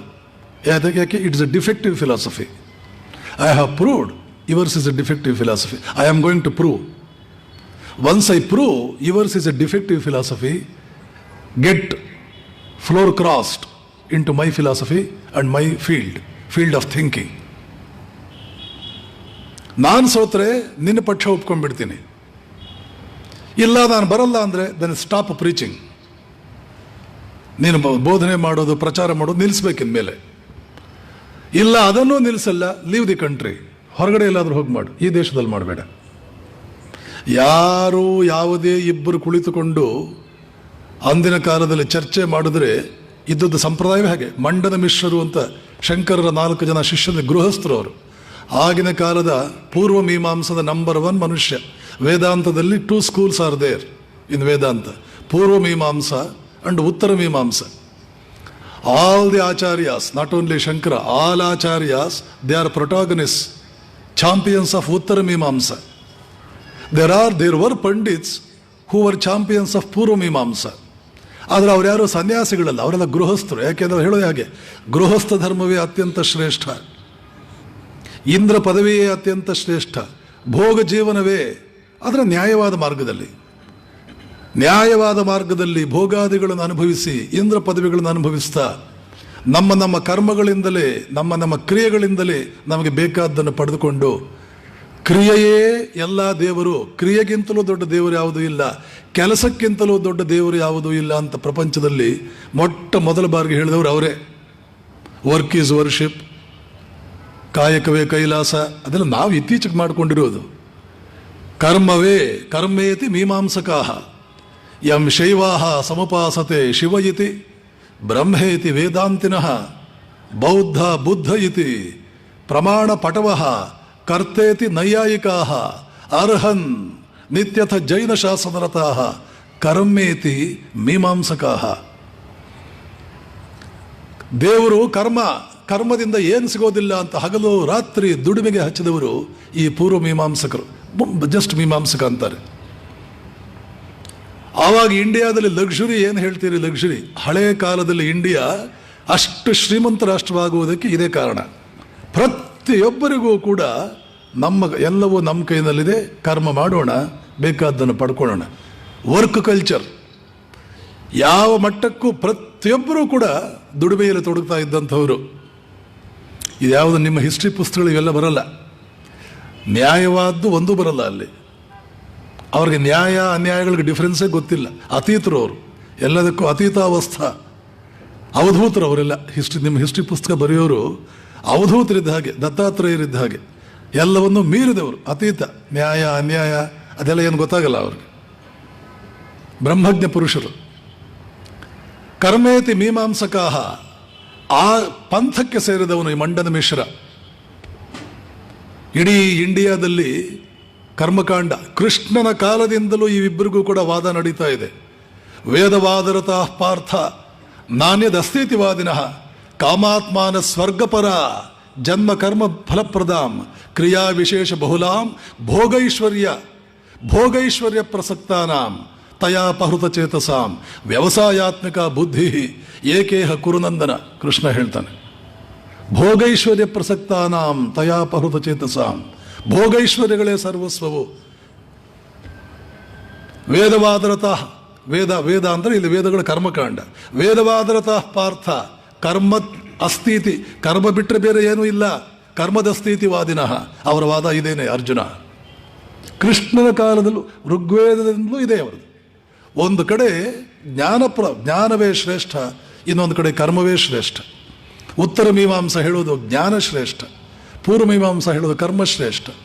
ಮಂಡನ ಮಿಶ್ರ ಆಗಿನ ಕಾಲದ ಈ ಕರ್ಮ ಪಕ್ಷದಲ್ಲಿ ನಂಬರ್ 1 ಹೆಸರು. ಶಂಕರರ ಮುಂದೆ ಬಂದ ಅವನು ವಾದಕ್ಕೆ, ಮಾಹಿಷ್ಮತಿ ನಗರ. ಅದ್ಭುತವಾದಂತಹ ಘಟನಾವಳಿಗಳು ಇವೆಲ್ಲ ಕೂಡ. ಆಚಾರ್ಯ ಹೇಳಿದರು, ನಾನು ಸೋತ್ರೆ ನಿನ್ನ ಪಕ್ಷಕ್ಕೆ ಬರ್ತೇನೆ, ನೀನು ಸೋತ್ರೆ ಸನ್ಯಾಸಿ ಆಗಬೇಕು, ನಾನು ಸೋತ್ರೆ ನಿನ್ನ ಹಾಗೆ ಗೃಹಸ್ಥನಾಗ್ತೇನೆ, ನಿನ್ನ ವಾದಕ್ಕೆ ಬರ್ತೇನೆ. ಅವನು ಸೋತ, ಸನ್ಯಾಸಿಯಾದ. ಆಗಿನ ಕಾಲದಲ್ಲಿ ಇದ್ದದ್ದೇ ಬರೀ ಬುದ್ಧರ ವಿಷಯದಲ್ಲಲ್ಲ. ನೀನು ಸೋಲ್ತೀಯೋ ನನ್ನ ಪಕ್ಷಕ್ಕೆ ಬಾ, ನಾನು ಸೋತ್ರೆ ನಿನ್ನ ಪಕ್ಷಕ್ಕೆ ಬರ್ತೇನೆ, ಇಲ್ಲ stop preaching your philosophy because I prove it is a defective philosophy. If you don't want to stop, if you don't want to get yourself shifted to my school of philosophy, then please leave this country.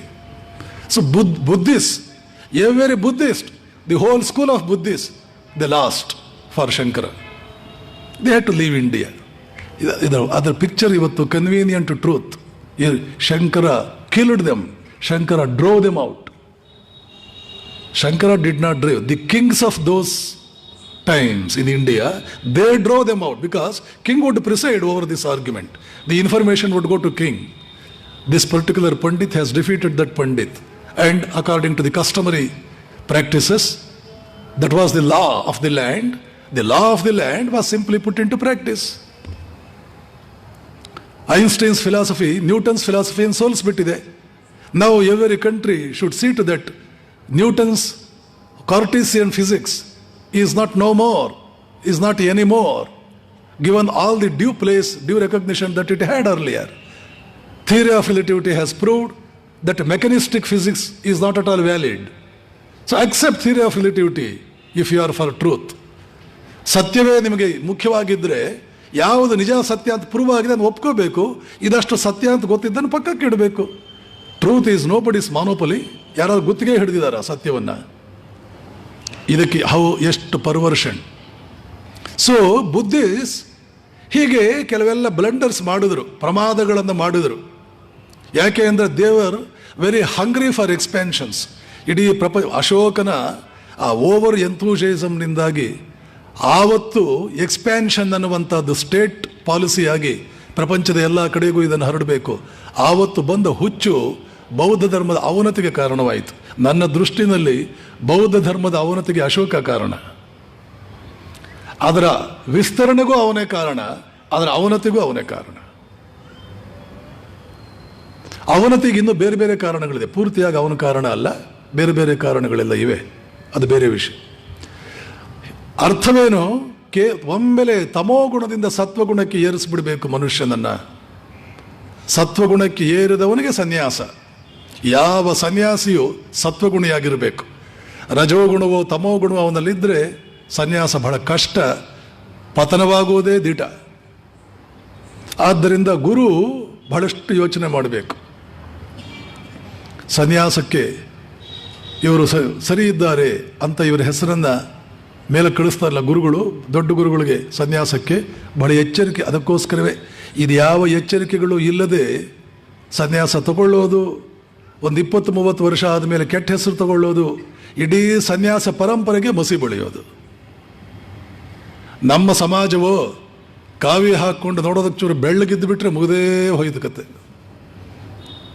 ಓಹೋ ಅಂಥವರು ಇಂಥವರು ಇರಲಿ, ಅವ್ರು ಹಾಗೆ ಇದ್ದದ್ದನ್ನು ನೋಡಿ ಗೌರವ ಕೊಡಿ. ಮೋಸ ಹೋಗೋದೇನಿದೆ? ನಮ್ಮ ಪಂಥಕ್ಕೆ ಸೇರಿದವರು ಇನ್ನಿಲ್ಲದ ಶ್ರೇಷ್ಠತೆಗಳನ್ನು ಕಟ್ಟೋದು ಅವ್ರಿಗೆ. ಅವರು ಕೆಮ್ಮಿದ್ರೆ ಅದಕ್ಕೆ ಒಂದು ದೊಡ್ಡ ಪುಸ್ತಕ ಬರೆಯೋದು, ಸೀನಿದ್ರೆ ಒಂದು ಪುಸ್ತಕ ಬರೆಯೋದು. ಏನನ್ನು ಸನ್ಯಾಸಿ ಎಂಥವನು ಅಂತ ಹೇಳಬೇಕು ಅಂತಂದರೆ ಹೇಳ್ತಾರೆ, ಸನ್ಯಾಸಿಗಳಿಗೆ ದೊಡ್ಡ ಗುರುಗಳು ಉಪದೇಶ ಮಾಡುವಾಗ ಹೇಳ್ತಾರೆ, ಓ ಸನ್ಯಾಸಿ, ಇವತ್ತು ನೀನು ಸನ್ಯಾಸ ತಗೊಂಡಿದ್ದೀಯಾ, ನೀನು ಎಂಥ ಸನ್ಯಾಸಿ ಎನ್ನುವಂತಹದ್ದು ನಿನ್ನ ಶವಯಾತ್ರೆಯ ದಿನ ಹೇಳಲಾಗುತ್ತದೆ. ನಿನ್ನ ಶವಯಾತ್ರೆ ಆಗುತ್ತಲ್ಲ, ಆವತ್ತು ನಿನಗೆ ಸರ್ಟಿಫಿಕೇಟ್ ಕೊಡಲಾಗುತ್ತೆ ನೀನು ಎಂಥ ಸನ್ಯಾಸಿ. ಯಾಕೆ? ಯಾವ ಸಮಯದಲ್ಲಿ ಏನು ಆಗಬಹುದು. ಯಾಕೆ? ನೀನು ಮೌಂಟ್ ಎವರೆಸ್ಟ್ ಹತ್ತುತ್ತಾ ಇದೆಯಾ. Slippery, the road is very slippery, any moment you may fall. There are millions of people who have fallen. Thousands have succeeded, millions have fallen, many are called, a few are chosen. Christ ಬೈಬಲ್ನಲ್ಲಿ ಹೇಳ್ತಾನೆ, many are called, a few are chosen. ಬುದ್ಧನ ಅನುಯಾಯಿಗಳು ತಪ್ಪು ಮಾಡಿದರು. ಸಿಕ್ಕಿದವರಿಗೆಲ್ಲ ಸನ್ಯಾಸ ಕೊಡು, ತಮೋಗುಣಿಯನ್ನು ಕೂಡ ಸತ್ವಗುಣಿಯನ್ನ no. ಅದು ಕ್ರಮೇಣ ಹೋಗಲಿಲ್ಲ ಅಂತಂದ್ರೆ ಸಮಾಜ ಸತ್ಯ ನಾಶವಾಗಿಬಿಡುತ್ತೆ. ಸಮಾಜ ಎಲ್ಲಿ ನೋಡಿದರೂ ಕೂಡ ಮೋಸಗಾರರು, ಆಷಾಢಭೂತಿಗಳು, ಡಿಸಾನೆಸ್ಟ್, ಅಪ್ರಾಮಾಣಿಕರು ತುಂಬಿಕೊಳ್ತಾರೆ. ನೆನಪಿಟ್ಕೊಳ್ಳಿ, ಒಂದು ಸಮಾಜವನ್ನು ತಿನ್ನುವುದು ಅಪ್ರಾಮಾಣಿಕತೆ, ಆಷಾಢಭೂತಿತನ, ಅಪ್ರಾಮಾಣಿಕತೆ. ಹೀಗಾಗಿ ಭಾರತೀಯರು ತಮೋಗುಣಿಯನ್ನು ರಜೋಗುಣಿಗೆ, ರಜೋಗುಣಿಯನ್ನು ಸತ್ವಗುಣಿಗೆ ಏರಿಸುವುದಕ್ಕೆ ಹಲವಾರು ಉಪಾಯಗಳನ್ನು ಹಾಕ್ಕೊಂಡ್ರು. ಅದರ ಆಹಾರ ಪದ್ಧತಿ ಒಂದು.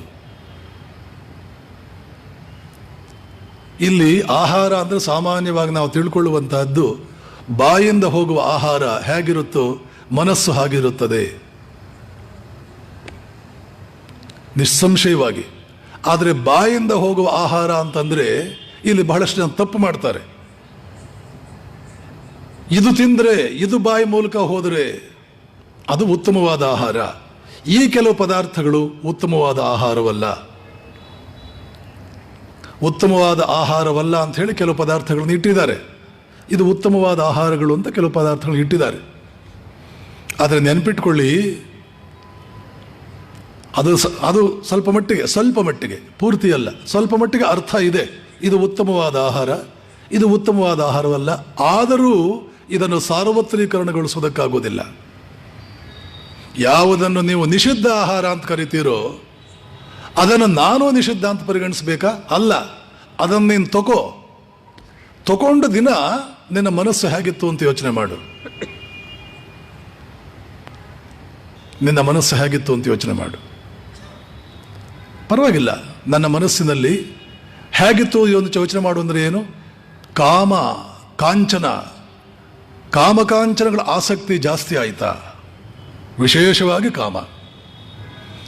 ಕಾಮಕಾಂಚನಗಳ ಆಸಕ್ತಿ ಜಾಸ್ತಿ ಆಯ್ತಾ ಈ ಆಹಾರ ತಗೊಂಡಾಗ? ಇಲ್ವಲ್ಲ. ಹಾಗಾದ್ರೆ ಇನ್ಮೇಲೆ ನೀನು ತಗೋ. ಆಹಾರವನ್ನೇ ಆಧರಿಸಿಕೊಂಡು ಇದು ಒಳಿತು ಇದು ಕೆಡುಕು ಅಂತ ಹೇಳೋಕ್ಕಾಗಲ್ಲ. ಆದರೆ ನೆನಪಿಟ್ಕೊಳ್ಳಿ, ಸಂದರ್ಭವನ್ನು ಆಧಾರವಾಗಿಟ್ಟುಕೊಂಡು ಇದು ಒಳಿತು ಕೆಡುಕು ಅಂತ ಹೇಳಬಹುದು.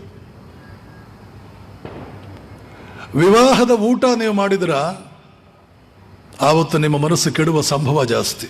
ಆ ಸಂದರ್ಭ ಅದು ಕಾಮಕಾಂಚನ ಶುದ್ಧತೆ, ಕಾಮಕಾಂಚನ ತ್ಯಾಗಕ್ಕೆ ಹೊಂದುವ ಸಂದರ್ಭ ಅಲ್ಲ.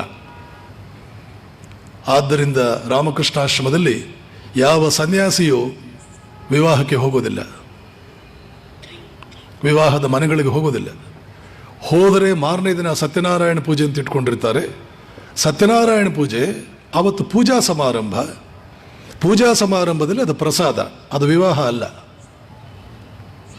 ಆವತ್ತು ಹೋಗಿ ಚೆನ್ನಾಗಿರಿ, ಒಳ್ಳೇದಾಗಲಿ, ಪರಮಾತ್ಮ ನಿಮ್ಗೆ ಒಳ್ಳೇದು ಮಾಡಲಿ ಅಂತ ಹೇಳಿಬಿಟ್ಟು ಬರೋದುಂಟೆ ಹೊರತು ವಿವಾಹದ ದಿನ ನಾವು ಹೋಗೋದಿಲ್ಲ. ಹಾಗೆಯೇ ಯಾರಾದರೂ ತೀರಿಕೊಂಡ್ರು ಆ ಸಂದರ್ಭದಲ್ಲೂ ಹೋಗೋದಿಲ್ಲ. ಅಲ್ಲಿ ಆಹಾರ ತಗೊಳ್ಳೋದಿಲ್ಲ. ವಿವಾಹದ ಮನೆಯಲ್ಲಿ ಆಹಾರ ತಗೊಳ್ಳಲ್ಲ. ವಿವಾಹಕ್ಕೆ ಅಂತ ನಿರ್ಮಾಣ ಮಾಡಿದ ಆಹಾರ ಆಮೇಲೆ 15 ದಿನ ಆದರೂ ಕೂಡ ಸನ್ಯಾಸಿಗಳು ತಗೊಳ್ಳಲ್ಲ. ಗೃಹಸ್ಥರು ಅವ್ರಿಗೆ ಕೊಡಬಾರದು. ಮಾಡಿ 15 ದಿನ ಆಗಿದೆ, ಮುಗಿತಲ್ಲ, ಆವತ್ತಿಂದಲ್ಲ. ಆ ಉದ್ದೇಶಕ್ಕೆ ಅಂತ ಮಾಡಿದ್ರೆ, ಶ್ರಾದ್ದದ ಉದ್ದೇಶಕ್ಕೆ ಅಂತ ಮಾಡಿದ ಆಹಾರ, ವಿವಾಹದ ಉದ್ದೇಶಕ್ಕೆ ಅಂತ ಮಾಡಿದ ಆಹಾರ ಎಷ್ಟು ದಿನ ಆದ ಮೇಲೂ ಸನ್ಯಾಸಿ ಬಿಡಿ, ಪ್ರತಿನಿತ್ಯವೂ ಕೂಡ ತಪ್ಪದೆ ಜಪ ಧ್ಯಾನಗಳಲ್ಲಿ ತೊಡಗಿರ್ತಕ್ಕಂಥ, ಸಾತ್ವಿಕ ಜೀವನ ನಡೆಸ್ತಾ ಇರ್ತಕ್ಕಂಥ ಆಧ್ಯಾತ್ಮಿಕ ಸಾಧಕರಿಗೆ ಅಂಥ ಆಹಾರ ಕೊಡಬಾರದು. ಗೃಹಸ್ಥರು ಕೊಡಬಾರ್ದು. ನಮಗೆ ಗೊತ್ತಾಗಲ್ಲ, ನಾವಿದನ್ನು ಕೇಳೋಕ್ಕಾಗುತ್ತಾ? ಇದು ನೀವು ಯಾವತ್ತು ಮಾಡಿದ್ದು, ಯಾವ ಸಂದರ್ಭಕ್ಕೆ ನೀವು ಮಾಡಿದ್ದು, ಇದೆಲ್ಲ ಕೇಳೋಕ್ಕಾಗುತ್ತಾ? ಅಸಭ್ಯತೆ ಅಲ್ವಾ? ಮನೆಯಲ್ಲಿ ಅಡುಗೆ ಏನೇನು ಮಾಡಿದ್ದೀರಿ ಅಂತ ಕೇಳಿದ್ರೇನೆ. ಯಾಕೆ ಅಂದರೆ ಭಕ್ತರು ಇಂಡಿಯಾದಲ್ಲಿ ಅವರ ಭಕ್ತಿ ಮೆಚ್ಚಬೇಕು. ಮನೆಗೆ ಊಟಕ್ಕೆ ಕರೀತಾರೆ, ಚಪಾತಿ ಎಷ್ಟು ಚೆನ್ನಾಗಿ ಮಾಡಿರ್ತಾರೆ, ತೆಳ್ಳಗೆ, ಮೇಲೆ ಸ್ವಲ್ಪ ಬ್ಲ್ಯಾಕಿಶ್ ಪ್ಯಾಚಸ್, ಎಷ್ಟು ಚೆನ್ನಾಗಿರುತ್ತೆ. ಚಪಾತಿ ಚೆನ್ನಾಗಿದೆ, ಪಲ್ಯನೂ ಚೆನ್ನಾಗಿದೆ, ತುಪ್ಪ ಚೆನ್ನಾಗಿದೆ, ಇನ್ನೇನು ಕಡಿಮೆ. ಒಂದು ಚಪಾತಿ ತಿನ್ನೋ ವ್ಯಕ್ತಿ ನಾನು 2 ತಿಂದ್ಬಿಡ್ತೀನಿ, ಕೆಲವು ಸಲ 2.5. ಆಮೇಲೆ ಬಂತು ಅನ್ನ ನೋಡಿದ್ರೆ ಮಲ್ಲಿಗೆ ಹೂವಿದ್ದಾಗಿದೆ, ಮತ್ತು ಸಾಂಬಾರ್ ಅದ್ಭುತವಾಗಿದೆ, ಓ ಬಹಳ ಚೆನ್ನಾಗಿದೆ, ಒಂದು ಸ್ವಲ್ಪ ತಿಂದಿದ್ದಾಯಿತು. ಆಮೇಲೆ ಬಂತು ಇನ್ನೂ ಅದ್ಭುತವಾದಂತಹ ಜೀರಾ ಅನ್ನ, ಆಮೇಲೆ ಬಂತು ಅಷ್ಟೇ ಚೆನ್ನಾದಂತಹ ಕೋಕೋನಟ್ ರೈಸ್, ಆಮೇಲೆ ಬಂತು ಅದ್ಭುತವಾದ ನಮ್ಗೆ ಬಹಳ ಇಷ್ಟವಾದಂತಹ ಒಂದು ಸ್ವೀಟು, ಅಷ್ಟೇ ಇಷ್ಟವಾದ ಗಸಗಸೆ ಪಾಯಸ, ಆಮೇಲೆ ಬಂತು ಅಷ್ಟೇ ಅದ್ಭುತವಾದ ಇನ್ನೇನೋ ಒಂದು, ಕೊನೆಗೆ ಮೊಸರನ್ನ ನೋಡಿದ್ರೆ ಟಾಪ್. ಈಗ ನನಗೆ ಅನ್ಸೋದುಂಟು, ಅಯ್ಯೋ ಇಷ್ಟೆಲ್ಲ ಮಾಡಿದ್ದಾರೆ ಅಂತ ಮೊದಲೇ ಗೊತ್ತಿದ್ದಿದ್ರೆ ಚಪಾತಿ ಒಂದೇ ತಿನ್ಬೋದಾಗಿತ್ತು. ಆದರೆ ನೀವು ಅಡುಗೆ ಏನು ಮಾಡಿದ್ದೀರಿ ಅಂತ ಹೇಗೆ ಕೇಳೋದು ಅವರನ್ನು? ಆದ್ದರಿಂದ ಏನು ಮಾಡಬೇಕು ಗೊತ್ತಾ? ನಿಸ್ಸಂಕೋಚವಾಗಿ ಇಂದಿನ ಅಡಿಗೆಯ ವಿಶೇಷಗಳು ಅಂತ ಗೋಡೆ ಮೇಲೆ ಬರೆದು ಬಿಡಬೇಕು. ಹೋಟೆಲ್ನಲ್ಲಿ ಬರೆದ ಹಾಗೆ ಡೈನಿಂಗ್ ಹಾಲ್ನಲ್ಲೂ ಕೂಡ ಟುಡೇಸ್ ಮೆನು, ಏನು ಯೋಚನೆ ಇಲ್ಲ, ಆವಾಗ ಪ್ಲ್ಯಾನ್ ಮಾಡಿಕೊಂಡು ಯಾವ ಐಟಮ್ ನಮ್ಗೆ ಬಹಳ ಇಷ್ಟ ಅದನ್ನು ಸಾಕಷ್ಟು ತಗೊಂಡು, ಯಾವುದು ಪ್ರತಿನಿತ್ಯ ತಿಂತಿರ್ತೀವಿ ಅದನ್ನು ಕಡಿಮೆ ತಗೊಂಡು, ನಮ್ಮ ಮನಸ್ಸಿಗೆ ಸಮಾಧಾನ ಮಾಡಿಕೊಂಡು ಖುಷಿಯಾಗಿ, ಈಗಲೂ ಖುಷಿನೇ, ಆದರೆ ಅವತ್ತು ಊಟ ಜಾಸ್ತಿ ಆಯಿತು, ಶುಗರ್ ಏರಿತು ಅಷ್ಟೆ. ಮೊದಲನೇ ಮೆಥಡಲ್ಲೂ ಖುಷಿನೇ, ಆವಾಗ ಏನು ಬೇಜಾರಾಗಲಿಲ್ಲ, ಎಲ್ಲವನ್ನೂ ತಿಂದಿದ್ದು, ಶುಗರ್ ಏರಿಸ್ಕೊಂಡಿದ್ದು. ಮತ್ತು ಮಾರನೇ ದಿನ ಟೆಸ್ಟ್ ಮಾಡಿದರೆ 390. ಆವಾಗ ಏನು ಸ್ವಾಮೀಜಿ ನೀವು ಎಷ್ಟು ಹೇಳಿದ್ರು ಕೂಡ, ಏನು ಸ್ವಾಮೀಜಿ ನೀವು ಎಷ್ಟು ಹೇಳಿದ್ರು ಕೇರ್ ತಗೊಳ್ಳೋದಿಲ್ಲ ಅಂತ ಹೇಳಿದವ್ರು ಯಾರು ಗೊತ್ತಾ? ನೆನ್ನೆ ಬಡಿಸಿದವರು, ಅದನ್ನು ಹೇಳೋರು ಅವರೇ. ಕೇರ್ಫುಲ್ ಆಗಿರ್ಬೇಕು ಸ್ವಾಮೀಜಿ, ಆರೋಗ್ಯ ನೋಡ್ಕೋಬೇಕು. ಮತ್ತು ನಿಮ್ಮ ಮನೆಯಲ್ಲೇ ಬಡಿಸಿದ್ರಲ್ರಿ, ಬೇಡ ಕೇರ್ಫುಲ್ ಆಗಿರೋಣ. ಸ್ವಾಮೀಜಿ ಯಾರ್ದೋ ಮನೆಯಲ್ಲಿ ಒಂದು ಚೂರೇನೋ ಒಂದು ಸ್ವಲ್ಪ ಸ್ವೀಟ್ ತೊಗೊಂಡ್ವಿ, ಯಾಕೆ ಶುಗರ್ ನಾರ್ಮಲ್ ಇತ್ತು, ಒಂದು ಸ್ವೀಟ್ ತೊಗೊಳ್ತೀವಿ ಅಂತ ಇಟ್ಕೊಳ್ಳಿ. ಆವತ್ತು ಬಡಿಸೋದಕ್ಕೆ ಅವರೊಬ್ಬರೇ ಇರ್ತಾರೆ, ಮನೆಯವರು ಫ್ರೆಂಡ್ಸ್ ಎಲ್ಲ ಬಂದಿರ್ತಾರೆ. ಆ ಫ್ರೆಂಡ್ ಮನೆಗೆ ಊಟಕ್ಕೆ ಕರೆದ್ರು. ಇವ್ರ ಮನೆಯಲ್ಲಿ ನಾನು ಆ ಸ್ವೀಟ್ ಭಾಳ ಇಷ್ಟಪಟ್ಟಿದ್ದು ನೋಡಿದ್ರು ಅವರು, ಅವ್ರ ಮನೆಯಲ್ಲೂ ಅದನ್ನು ಇನ್ನೂ ಚೆನ್ನಾಗಿ ಮಾಡಿಬಿಟ್ರು. ಆದರೆ ಅವ್ರ ಮನೇಲಿ ನಾನು ಹಾಕ್ಕೊಳ್ಳಲಿಲ್ಲ, ಯಾಕೆ ಈಗ ಶುಗರ್ ನಾರ್ಮಲ್ ಇಲ್ಲ, ಆದ್ದರಿಂದ ಇಲ್ಲಪ್ಪ ನಾನು ಇದೆಲ್ಲ ತೊಗೊಳ್ಳೋದಿಲ್ಲ. ಮತ್ತು ಸ್ವಾಮೀಜಿ ಅವ್ರ ಮನೇಲಿ ತೊಗೊಂಡ್ರಿ, ಹೀಗೆಲ್ಲ ಇರುತ್ತೆ. ಹೀಗಿರುವಾಗ ಅಡುಗೆ ಮಾಡಿದ್ದು ಇದು ನೀವು ಯಾವ ಸಂದರ್ಭಕ್ಕೆ ಮಾಡಿದ್ದು? ನೀವು ಮದುವೆಗೆ ಮಾಡಿದ್ದ, ನೀವು ಶ್ರಾದ್ದಕ್ಕೆ ಮಾಡಿದ್ದ ಅಂತ ಕೇಳೋಕ್ಕಾಗುತ್ತಾ? ನೀವೇ ತಿಳ್ಕೋಬೇಕು.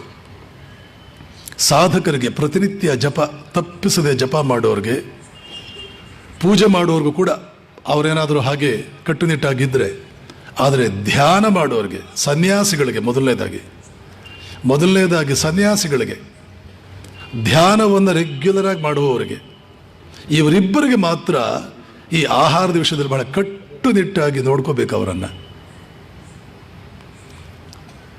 ಯಾವ ಸಂದರ್ಭಕ್ಕೆ ಮಾಡಿದೆ ಈ ಆಹಾರ ಅನ್ನುವಂಥದ್ದು ಮನಸ್ಸಿನ ಮೇಲೆ ಪ್ರಭಾವ ಬೀರುತ್ತೆ, ಅಷ್ಟೇ ಪ್ರಭಾವ ಬೀರುತ್ತೆ ಈ ಆಹಾರ ನಿರ್ಮಾಣವಾಯಿತಲ್ಲ. ಬೇಳೆ ಕಾಳು ಧಾನ್ಯಗಳು ಅವುಗಳನ್ನೆಲ್ಲ ಸಂಪಾದಿಸಿದ್ರಲ್ಲ, ಆ ಹಣ ಕೊಟ್ಟು ತಂದ್ರಲ್ಲ, ಈ ಹಣ ನ್ಯಾಯವಾಗಿ ಸಂಪಾದಿಸಿದ್ದು, ಮೋಸ ಮಾಡಿ ಸಂಪಾದಿಸಿದ್ದು. ಇದನ್ನೆಲ್ಲ ನೀವು ಎಕ್ಸ್ಪೆರಿಮೆಂಟ್ ಮಾಡಿ ನೋಡಿ. ನಾನು ನೋಡಿದ್ದೀನಿ, ನೀವು ನೋಡಿ. ನಾನು ಏನು ಹೇಳ್ತೀನಿ ನಿಮ್ಮ ಮುಂದೆ ನೆನಪಿಟ್ಕೊಳ್ಳಿ, ಇದೆಲ್ಲ ನಾನು ಎಕ್ಸ್ಪೆರಿಮೆಂಟ್ ಮಾಡಿದ್ದೇನೆ. ದಿನಾ ಕರೆಯೋರು ಸ್ವಲ್ಪ ಹೆಚ್ಚು ಕಡಿಮೆ, ನಮ್ಮ ಮನೆಗೆ ನೀವು ಪ್ರತಿನಿತ್ಯ ಬರಬೇಕು. ಒಳ್ಳೊಳ್ಳೆ ಭಕ್ಷ್ಯ ಭೋಜ್ಯಗಳನ್ನು ಮಾಡೋರು, ಆದರೆ ತಿಂದರೆ ಮನಸ್ಸು ಗಬ್ಬೆದ್ದು ಹೋಗೋದು.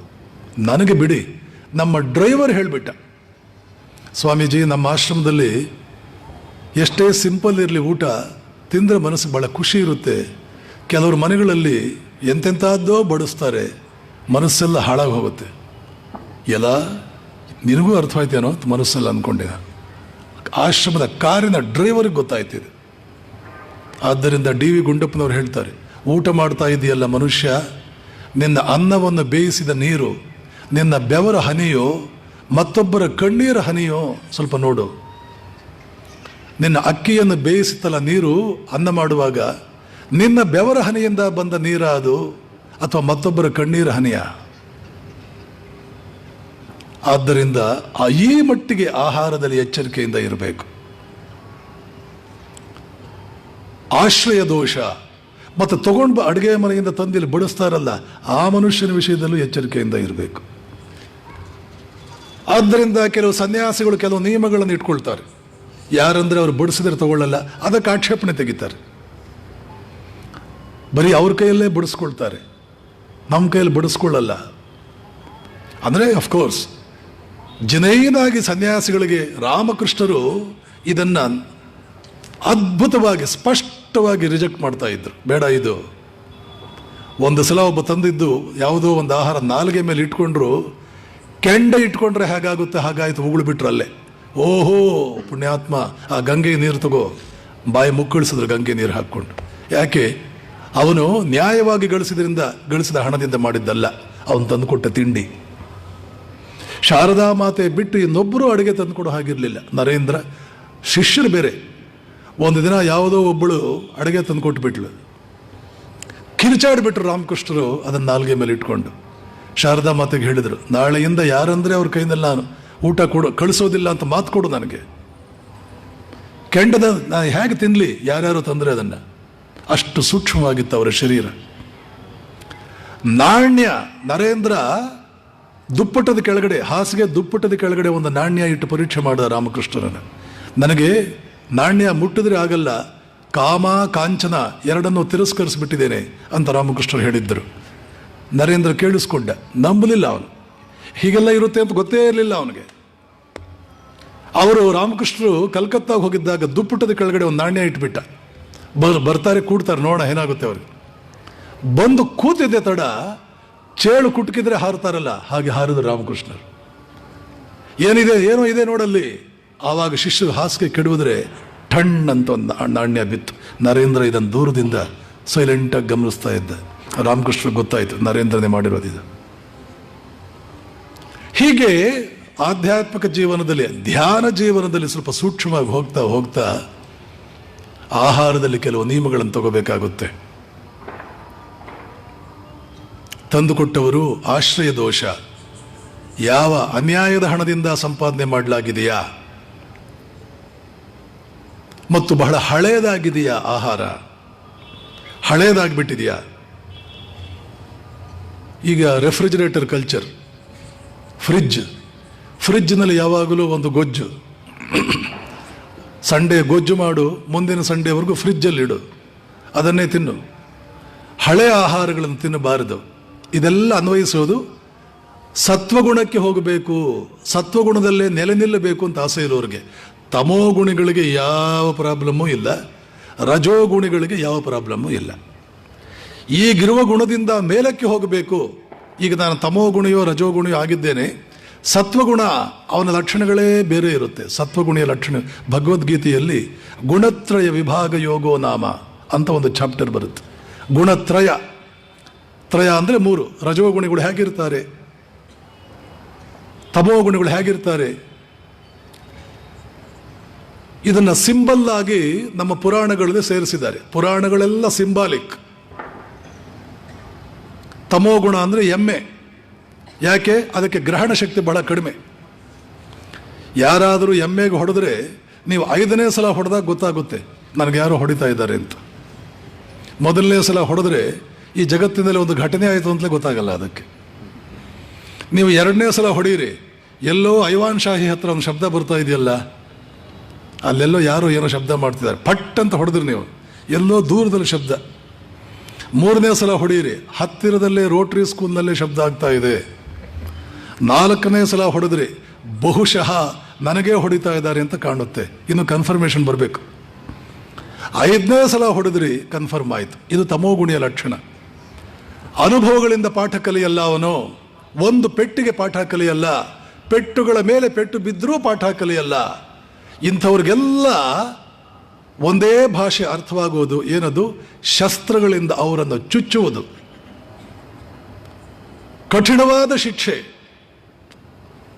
ಆದ್ದರಿಂದಲೇ ಇದು ಹಿಂಸೆ ಅಂತ ಕರೆಸ್ಕೊಳ್ಳಲ್ಲ. ದುರ್ಯೋಧನನಿಗೆ ಕೊಲ್ಲಲೇಬೇಕಾಯ್ತು ಅರ್ಜುನ. ಯಾಕೆ? ಕೃಷ್ಣ ಕೇಳಿದ, 5 ಗ್ರಾಮ ಕೊಡು, 5 ಹಳ್ಳಿ ಕೊಡು, 5 ಹಳ್ಳಿ ಕೊಡು. ಇವನ ಉದ್ದಟತನ ಎಷ್ಟು ಅಂದರೆ, ಸೂಜಿ ಮೊನೆಯಷ್ಟು ಕೊಡಲ್ಲ. ಅದು ತಮೋಗುಣಿಯ ಲಕ್ಷಣ. He cannot comprehend the consequences. ಸೂಕ್ಷ್ಮವಿಲ್ಲ ಒಂದು ನರಗಳು. ಭವಿಷ್ಯದಲ್ಲಿ ಏನಾಗುತ್ತೆ, 5 ಹಳ್ಳಿ ಕೊಟ್ಟಿದ್ರೆ ಸಾಕಿತ್ತು, ಆರಾಮಾಗಿರಬಹುದಾಗಿತ್ತು, ಎಲ್ಲ ಕಳ್ಕೊಂಡ. ತಮೋಗುಣಿಯ ಲಕ್ಷಣವೇ ಹೀಗೆ.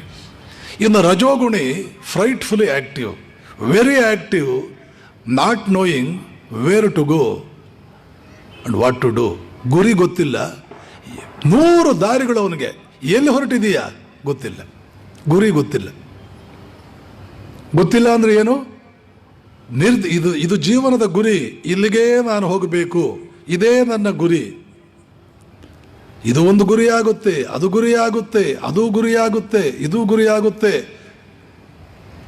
ಬೆಟ್ಟವನ್ನೇ ಆಗೀತಾನೆ. ಕೊನೆಗೆ ಟ್ರಾಜಿಕ್ ಲೈಫ್. 90% ರಜೋಗುಣಿಗಳು their life ends in tragedy. ಇನ್ನು ಸತ್ವಗುಣಿ ಅಷ್ಟು ಆಕ್ಟಿವೂ ಅಲ್ಲ, ಅಷ್ಟು ತಮೋಗುಣಿಯೂ ಅಲ್ಲ. He maintains that equilibrium. ಇದಕ್ಕೆ ಅದ್ಭುತವಾದ ಉದಾಹರಣೆಗಳೇ ರಾವಣ, ಕುಂಭಕರ್ಣ, ವಿಭೀಷಣ. ವಿಭೀಷಣ ಸತ್ವಗುಣಿ, ಕುಂಭಕರ್ಣ ತಮೋಗುಣಿ, ರಾವಣ ರಜೋಗುಣಿ. ಈ ಎಮ್ಮೆ ಅದು ತಮೋಗುಣಿಯಕ್ಕೆ ಪ್ರತೀಕವಾಗಿ ನಿಲ್ಲುತ್ತದೆ. ಮಹಿಷಾಸುರ ಮರ್ದಿನಿಯ ಕಾನ್ಸೆಪ್ಟ್ ಅಲ್ಲೇ ಬರೋದು. ಇನ್ನು ರಜೋಗುಣಕ್ಕೆ ಕುದುರೆ. ರಾಜ, ನಿನ್ನ ರಜೋಗುಣಿಯಿಂದ ಪಾರಾಗಬೇಕು, ನಿನ್ನ ಒಳಗಡೆ ಇರತಕ್ಕಂಥ ಕುದುರೆಯನ್ನು ಕೊಲ್ಲು ಅಂತ ಹೇಳಿ ಅಶ್ವಮೇಧ ಯಾಗ ಮಾಡಿಸುವುದು ಅವನ ಕೈನಲ್ಲಿ. ಇನ್ನು ನೀನು ಋಷಿಯಾಗಬೇಕು. ಅಶ್ವಮೇಧ ಯಾಗ ಮಾಡಿದ ಒಬ್ಬ ರಾಜ ಅಂದರೆ ಇನ್ನು ಮುಂದೆ ನೀನು ತಪಸ್ವಿಯಾಗಬೇಕು. ಇನ್ನು ಸಿಂಹಾಸನ ಬಿಡು, ತಪಸ್ವಿ. ನಿನ್ನ ಭೋಗಗಳು ಮುಗಿದಿವೆ, ಎಲ್ಲ ಮುಗಿದ ಭೋಗಗಳು. ಇನ್ನು ಯೋಗದ ಕಡೆಗೆ ಗಮನ ಕೊಡು, ಯೋಗದ ಕಡೆಗೆ ಹೋಗು. ನಿನ್ನ ಒಳಗಿನ ಕುದುರೆಯನ್ನು ಇಂದು ವಧೆ ಮಾಡಲಾಯಿತು. ರಜೋಗುಣ ಕುದುರೆ, ಸತ್ವಗುಣ ಹಸು. ಆದ್ದರಿಂದ ಋಷಿಮುನಿಗಳ ಆಶ್ರಮದಲ್ಲಿ ಸಾಕಷ್ಟು ಹಸುಗಳು. ಋಷಿಮುನಿಗಳ ಚಿತ್ರಣ ನಮ್ಮ ಪುರಾಣಗಳು, ಇತಿಹಾಸಗಳು ನಮಗೆ ಕೊಡುವುದು ಹಸುಗಳು. ಮತ್ತು ಹಸುವಿನ ಸಹವಾಸ ಸತ್ವಗುಣವನ್ನು ಅಧಿಕಗೊಳಿಸುತ್ತೆ, ಜಾಸ್ತಿ ಮಾಡಿಸುತ್ತೆ. ಆದ್ದರಿಂದ ಗೋವಿಗೆ ಇಷ್ಟೊಂದು ಮಹತ್ವ ಇದೆ ನಮ್ಮ ದೇಶದಲ್ಲಿ. ಗೋ ಸೇವೆಯಿಂದ ನೀನು ಸತ್ವಗುಣಿಯಾಗ್ತೀಯ. ಗೋವಿನ ಹಾಲು, ಗೋಮೂತ್ರ, ಹೀಗೆ ಇನ್ನೇನೇನೋ ಇದೆ. ಗೋವು ಅಂದ್ರೆ ಅದು ಸತ್ವಗುಣ. ಗೋವು ಕೂಗುವುದನ್ನು ಕೇಳ್ತಾ ಇದ್ರೇನೆ ಮನಸ್ಸಿಗೆ ಎಷ್ಟೋ ಒಂದು ರೀತಿಯ ತೃಪ್ತಿ, ಎಷ್ಟೋ ಕಾಯಿಲೆಗಳಿಗೆ ಮದ್ದು ಅಂತಲೂ ಕೆಲವರು ಹೇಳ್ತಾರೆ. ಅದೆಲ್ಲ ಪರೀಕ್ಷೆ ಮಾಡಿ ನೋಡಬೇಕು. ಒಟ್ಟಿನಲ್ಲಿ ಗೋವು ಸತ್ವಗುಣದ ಪ್ರತೀಕ, ಕುದುರೆಯ ರಜೋಗುಣದ ಪ್ರತೀಕ.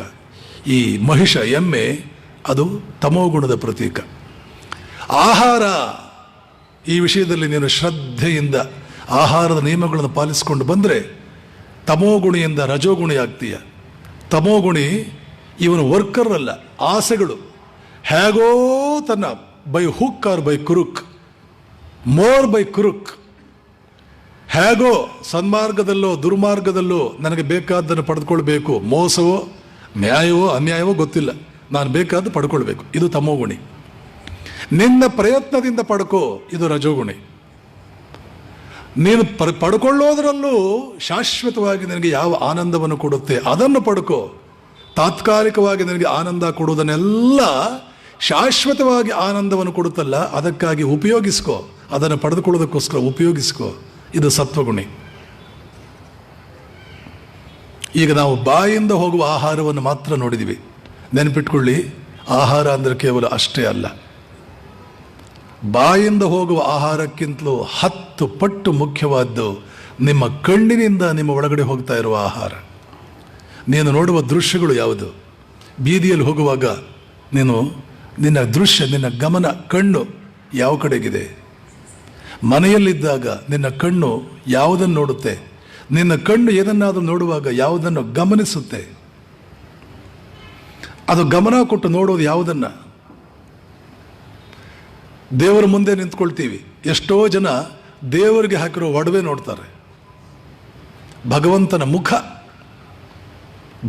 ಮುಖ ನೋಡ್ತೀವ, ಅವನ ಪಾದ ನೋಡ್ತೀವ. ಸ್ವಲ್ಪ ಹೊತ್ತು ನೋಡಿ ಕಣ್ಣು ಮುಚ್ಚಿ ಅವನ ವೈಭವನ ಮನಸ್ಸಿನ ತುಂಬಿಕೊಂಡು, ಓ ಮನಸ್ಸೇ, ಎಲ್ಲವನ್ನೂ ಬಿಟ್ಟು ಈ ಮಹಾಮಹಿಮನ ಮಹಿಮೆಯನ್ನೇ ನಿನ್ನ ತುಂಬಿಕೊಂಡು ಅದಕ್ಕೋಸ್ಕರವೇ ನೀನು ಬದುಕು, ನಿನ್ನ ಜನ್ಮ ಸಾರ್ಥಕವಾಗುತ್ತೆ, ನಿನ್ನ ಜೀವನ ಸಾರ್ಥಕವಾಗುತ್ತೆ ಮನಸ್ಸೇ ಅಂತ ಒಳ ಅಂತರಾತ್ಮ ಭಗವಂತನ ಮುಂದೆ ಸ್ವಲ್ಪ ಹೊತ್ತು ಕಣ್ಣು ಮುಚ್ಚಿಕೊಂಡು ಅವನನ್ನು ಇನ್ನೊಂದು ರೂಪದಲ್ಲಿ ತುಂಬಿಕೊಳ್ಳುತ್ತಾ ಇದನ್ನು ನೋಡಿ ಇವನ ರಜೋಗುಣಿಯೋ ತಮೋಗುಣಿಯೋ ಸತ್ವಗುಣಿಯೋ ಅಂತ ಹೇಳಬಹುದು. ಕಣ್ಣಿನಿಂದ ಒಳಗೆ ಹೋಗ್ತಾ ಇರೋ ಆಹಾರಗಳು ಯಾವುದು? ರಾಮಕೃಷ್ಣರು ಹೇಳ್ತಾ ಇದ್ರು, ಗೃಹಸ್ಥನಾದವನ ಮನೆಯಲ್ಲಿ ಒಂದು ಗೂಟಕ್ಕೆ ಒಂದು ಕಾವಿ ಬಟ್ಟೆ ಇಟ್ಟಿರಬೇಕು, ಒಂದು ಕಾವಿ ಬಟ್ಟೆ ಜೋತು ಹಾಕಿರಬೇಕು. ಕಾವಿ ತ್ಯಾಗದ ಪ್ರತೀಕ. 24 ಗಂಟೆ ಭೋಗಗಳಲ್ಲೇ ಮುಳುಗೋದು. ಯಾರಿಗಿನ್ನೂ ಭೋಗ ಸಿಕ್ಕಿಲ್ಲ, ಅವರು ನ್ಯಾಯವಾಗಿ ಮಾಡಲಿ. ಭೋಗವನ್ನು ಸಾಕಷ್ಟು ಅನುಭವಿಸಿದ ಮೇಲೆ ಮನಸ್ಸಿಗೆ ತಿಳುವಳಿಕೆ ಹೇಳಬೇಕು, ಸಾಕು ಇನ್ನು ಆ ಕಡೆಗೆ ಹೋಗೋಣ. ಯಾವ ಒಂದನ್ನು ಪಡೆದುಕೊಂಡ್ರೆ ಎಲ್ಲವನ್ನು ಪಡೆದುಕೊಂಡಾಗುತ್ತೋ ಅದರ ಕಡೆಗೆ ಹೋಗೋಣ. ಪರಮಾತ್ಮನನ್ನು ಪಡೆದುಕೊಂಡ್ರೆ ಭೋಗಗಳೆಲ್ಲ ತಪ್ಪಿ ಹೋಗುತ್ತೆ ಎನ್ನುವಂಥ ಭಾವನೆ ಬರೋದು ಬೇಡ. ಭೋಗಗಳನ್ನೆಲ್ಲ ಬಿಡಬೇಕಾಗುತ್ತೆ ಪರಮಾತ್ಮನ ಹತ್ರ ಹೋಗೋದ್ರಿಂದ. ಅವರ ಹತ್ರ ಹೋಗೋದ್ರಿಂದ ಎಲ್ಲವೂ ತಪ್ಪಿ ಹೋಗುತ್ತೆ ಭೋಗಗಳು ಅಲ್ಲ, ಇದರ 1000 ಪಟ್ಟು ಜಾಸ್ತಿ ಬರುತ್ತೆ. ಆದರೆ ನಿಮ್ಗೆ ಅದರಲ್ಲಿ ಆಸಕ್ತಿ ಇರಲ್ಲ. ಆ ವೇಳೆಗೆ ಪರಮಾತ್ಮನ ಪರಿಚಯವಾದ ಮೇಲೆ ಈ ಸಿಂಹಾಸನಗಳು ಭೋಗಗಳು ಇದೆಲ್ಲ ಬಹಳ ತುಚ್ಛವಾಗಿ ಕಾಣುತ್ತೆ, ಬಹಳ ಕೆಳಮಟ್ಟದ್ದಾಗಿ ಕಾಣುತ್ತೆ. ಎಷ್ಟು ಹುಚ್ಚ ಇದ್ದೆ ನಾನು ಈ ಸಿಂಹಾಸನಕ್ಕೋಸ್ಕರ, ಏನೆಲ್ಲ ಮಾಡಬಾರದು ಮಾಡೋದಲ್ಲ ಅಂತ ನಿಮಗೆ ಅನಿಸ್ಬಿಡುತ್ತೆ. ಯಾಕೆ? ಆಮೇಲಿನ ಸಿಂಹಾಸನ ಈ ಸಿಂಹಾಸನಕ್ಕಿಂತ ಬಹಳ ದೊಡ್ಡದಿರುತ್ತೆ. ಆಮೇಲಿನ ಆನಂದ, ಆಮೇಲಿನ ಜ್ಞಾನ, ಆಮೇಲಿನ ಸಾಮರ್ಥ್ಯಗಳು ಈ ಚಕ್ರವರ್ತಿಯಾಗಿದ್ದಾಗ ನಿಮ್ಗೇನು ಸಾಮರ್ಥ್ಯಗಳಿತ್ತು ಇದು ಬಹಳ ನಿಕೃಷ್ಟವಾಗಿ ಕಾಣುತ್ತೆ ಅದಕ್ಕೆ ಹೋಲಿಸಿದ್ರೆ. ಯಾವಾಗಲೂ ದೊಡ್ಡದರ ಮುಂದೆ ಸಣ್ಣದು ಬೇಡ ಅನಿಸುತ್ತೆ.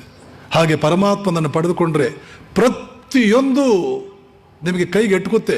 ಬ್ರಹ್ಮವಿತ್ ಆಪ್ನೋತಿ ಪರಂ.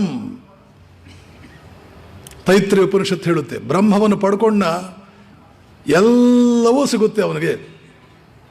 ಯಾಕೆ? ಬ್ರಹ್ಮ ಯಾರು? ಅನಂತ. ಅವನು ಅನಂತ, ಅವನೇ ಸತ್ಯ, ಅವನೇ ಜ್ಞಾನ, ಅವನೇ ಅನಂತ. ಈ ಅನಂತ ಅಂದರೆ ಎಲ್ಲವೂ ಒಳಗೊಂಡಿದೆ ಅಂತ. ಸತ್ಯಂ ಜ್ಞಾನಮನಂತಂ ಬ್ರಹ್ಮ, ತೈತ್ರಿಯ ಉಪನಿಷತ್ತು ಹೇಳೋದು. ಬ್ರಹ್ಮವಿದಾಪ್ನೋತಿ ಪರಂ ತದೇಶಾಭ್ಯುಕ್ತ ಸತ್ಯಂ ಜ್ಞಾನಮನಂತಂ ಬ್ರಹ್ಮ ಯೋ ವೇದ ನಿಹಿತಂ ಗುಹಾಯಾಂ ಪರಮೇ ವ್ಯೋಮನ್ ಸೋಷ್ಣುತೆ ಸರ್ವಾನ್ ಕಾಮಾನ್ ಸಹ ಬ್ರಹ್ಮಣ ವಿಪಶ್ಚಿತೇತಿ. ನೋಡಿ, ಸೋಷ್ಣುತೆ ಸರ್ವಾನ್ ಕಾಮಾನ್ ಸಹ, ನಿನ್ನ ಎಲ್ಲ ಆಸೆಗಳು ನೆರವೇರಿದವು. ಸರ್ವಾನ್ ಕಾಮಾನ್, ಒಂದು ಉಳಿದಿಲ್ಲ. ಆದ್ದರಿಂದ ಬ್ರಹ್ಮನನ್ನು ಪಡ್ಕೋ, ಏನನ್ನೂ ಕಳ್ಕೊಳ್ಳಿಲ್ಲ. ಹೀಗಾಗಿ ನೋಡುವುದು, ಕಣ್ಣಿನಿಂದ ನೋಡುವುದು ಏನನ್ನ, ಕಣ್ಣು ಹುಡುಕಿದ್ದು ಏನನ್ನ, ಕಣ್ಣು ಆನಂದಿಸಿದ್ದು ಯಾವುದರಲ್ಲಿ, ಇದರ ಮೇಲೆ ನಿನ್ನ ಗುಣ ಯಾವುದು. ಆದ್ದರಿಂದ ಕಣ್ಣಿನ ಮೂಲಕ ಪರಮ ಪರಿಶುದ್ಧವಾದ್ದು ಪವಿತ್ರವಾದ್ದನ್ನು ಒಳಕ್ಕೆ ಎಳ್ಕೋ. ಅದು ಕಣ್ಣಿನ ಆಹಾರ. ಅದನ್ನು ಎಳ್ಕೊಳ್ತಾ ಎಳ್ಕೊಳ್ತಾ ಎಳ್ಕೊಳ್ತಾ ಒಳಗಡೆ ನೀನು ಚೇಂಜ್ ಆಗ್ತೀಯ.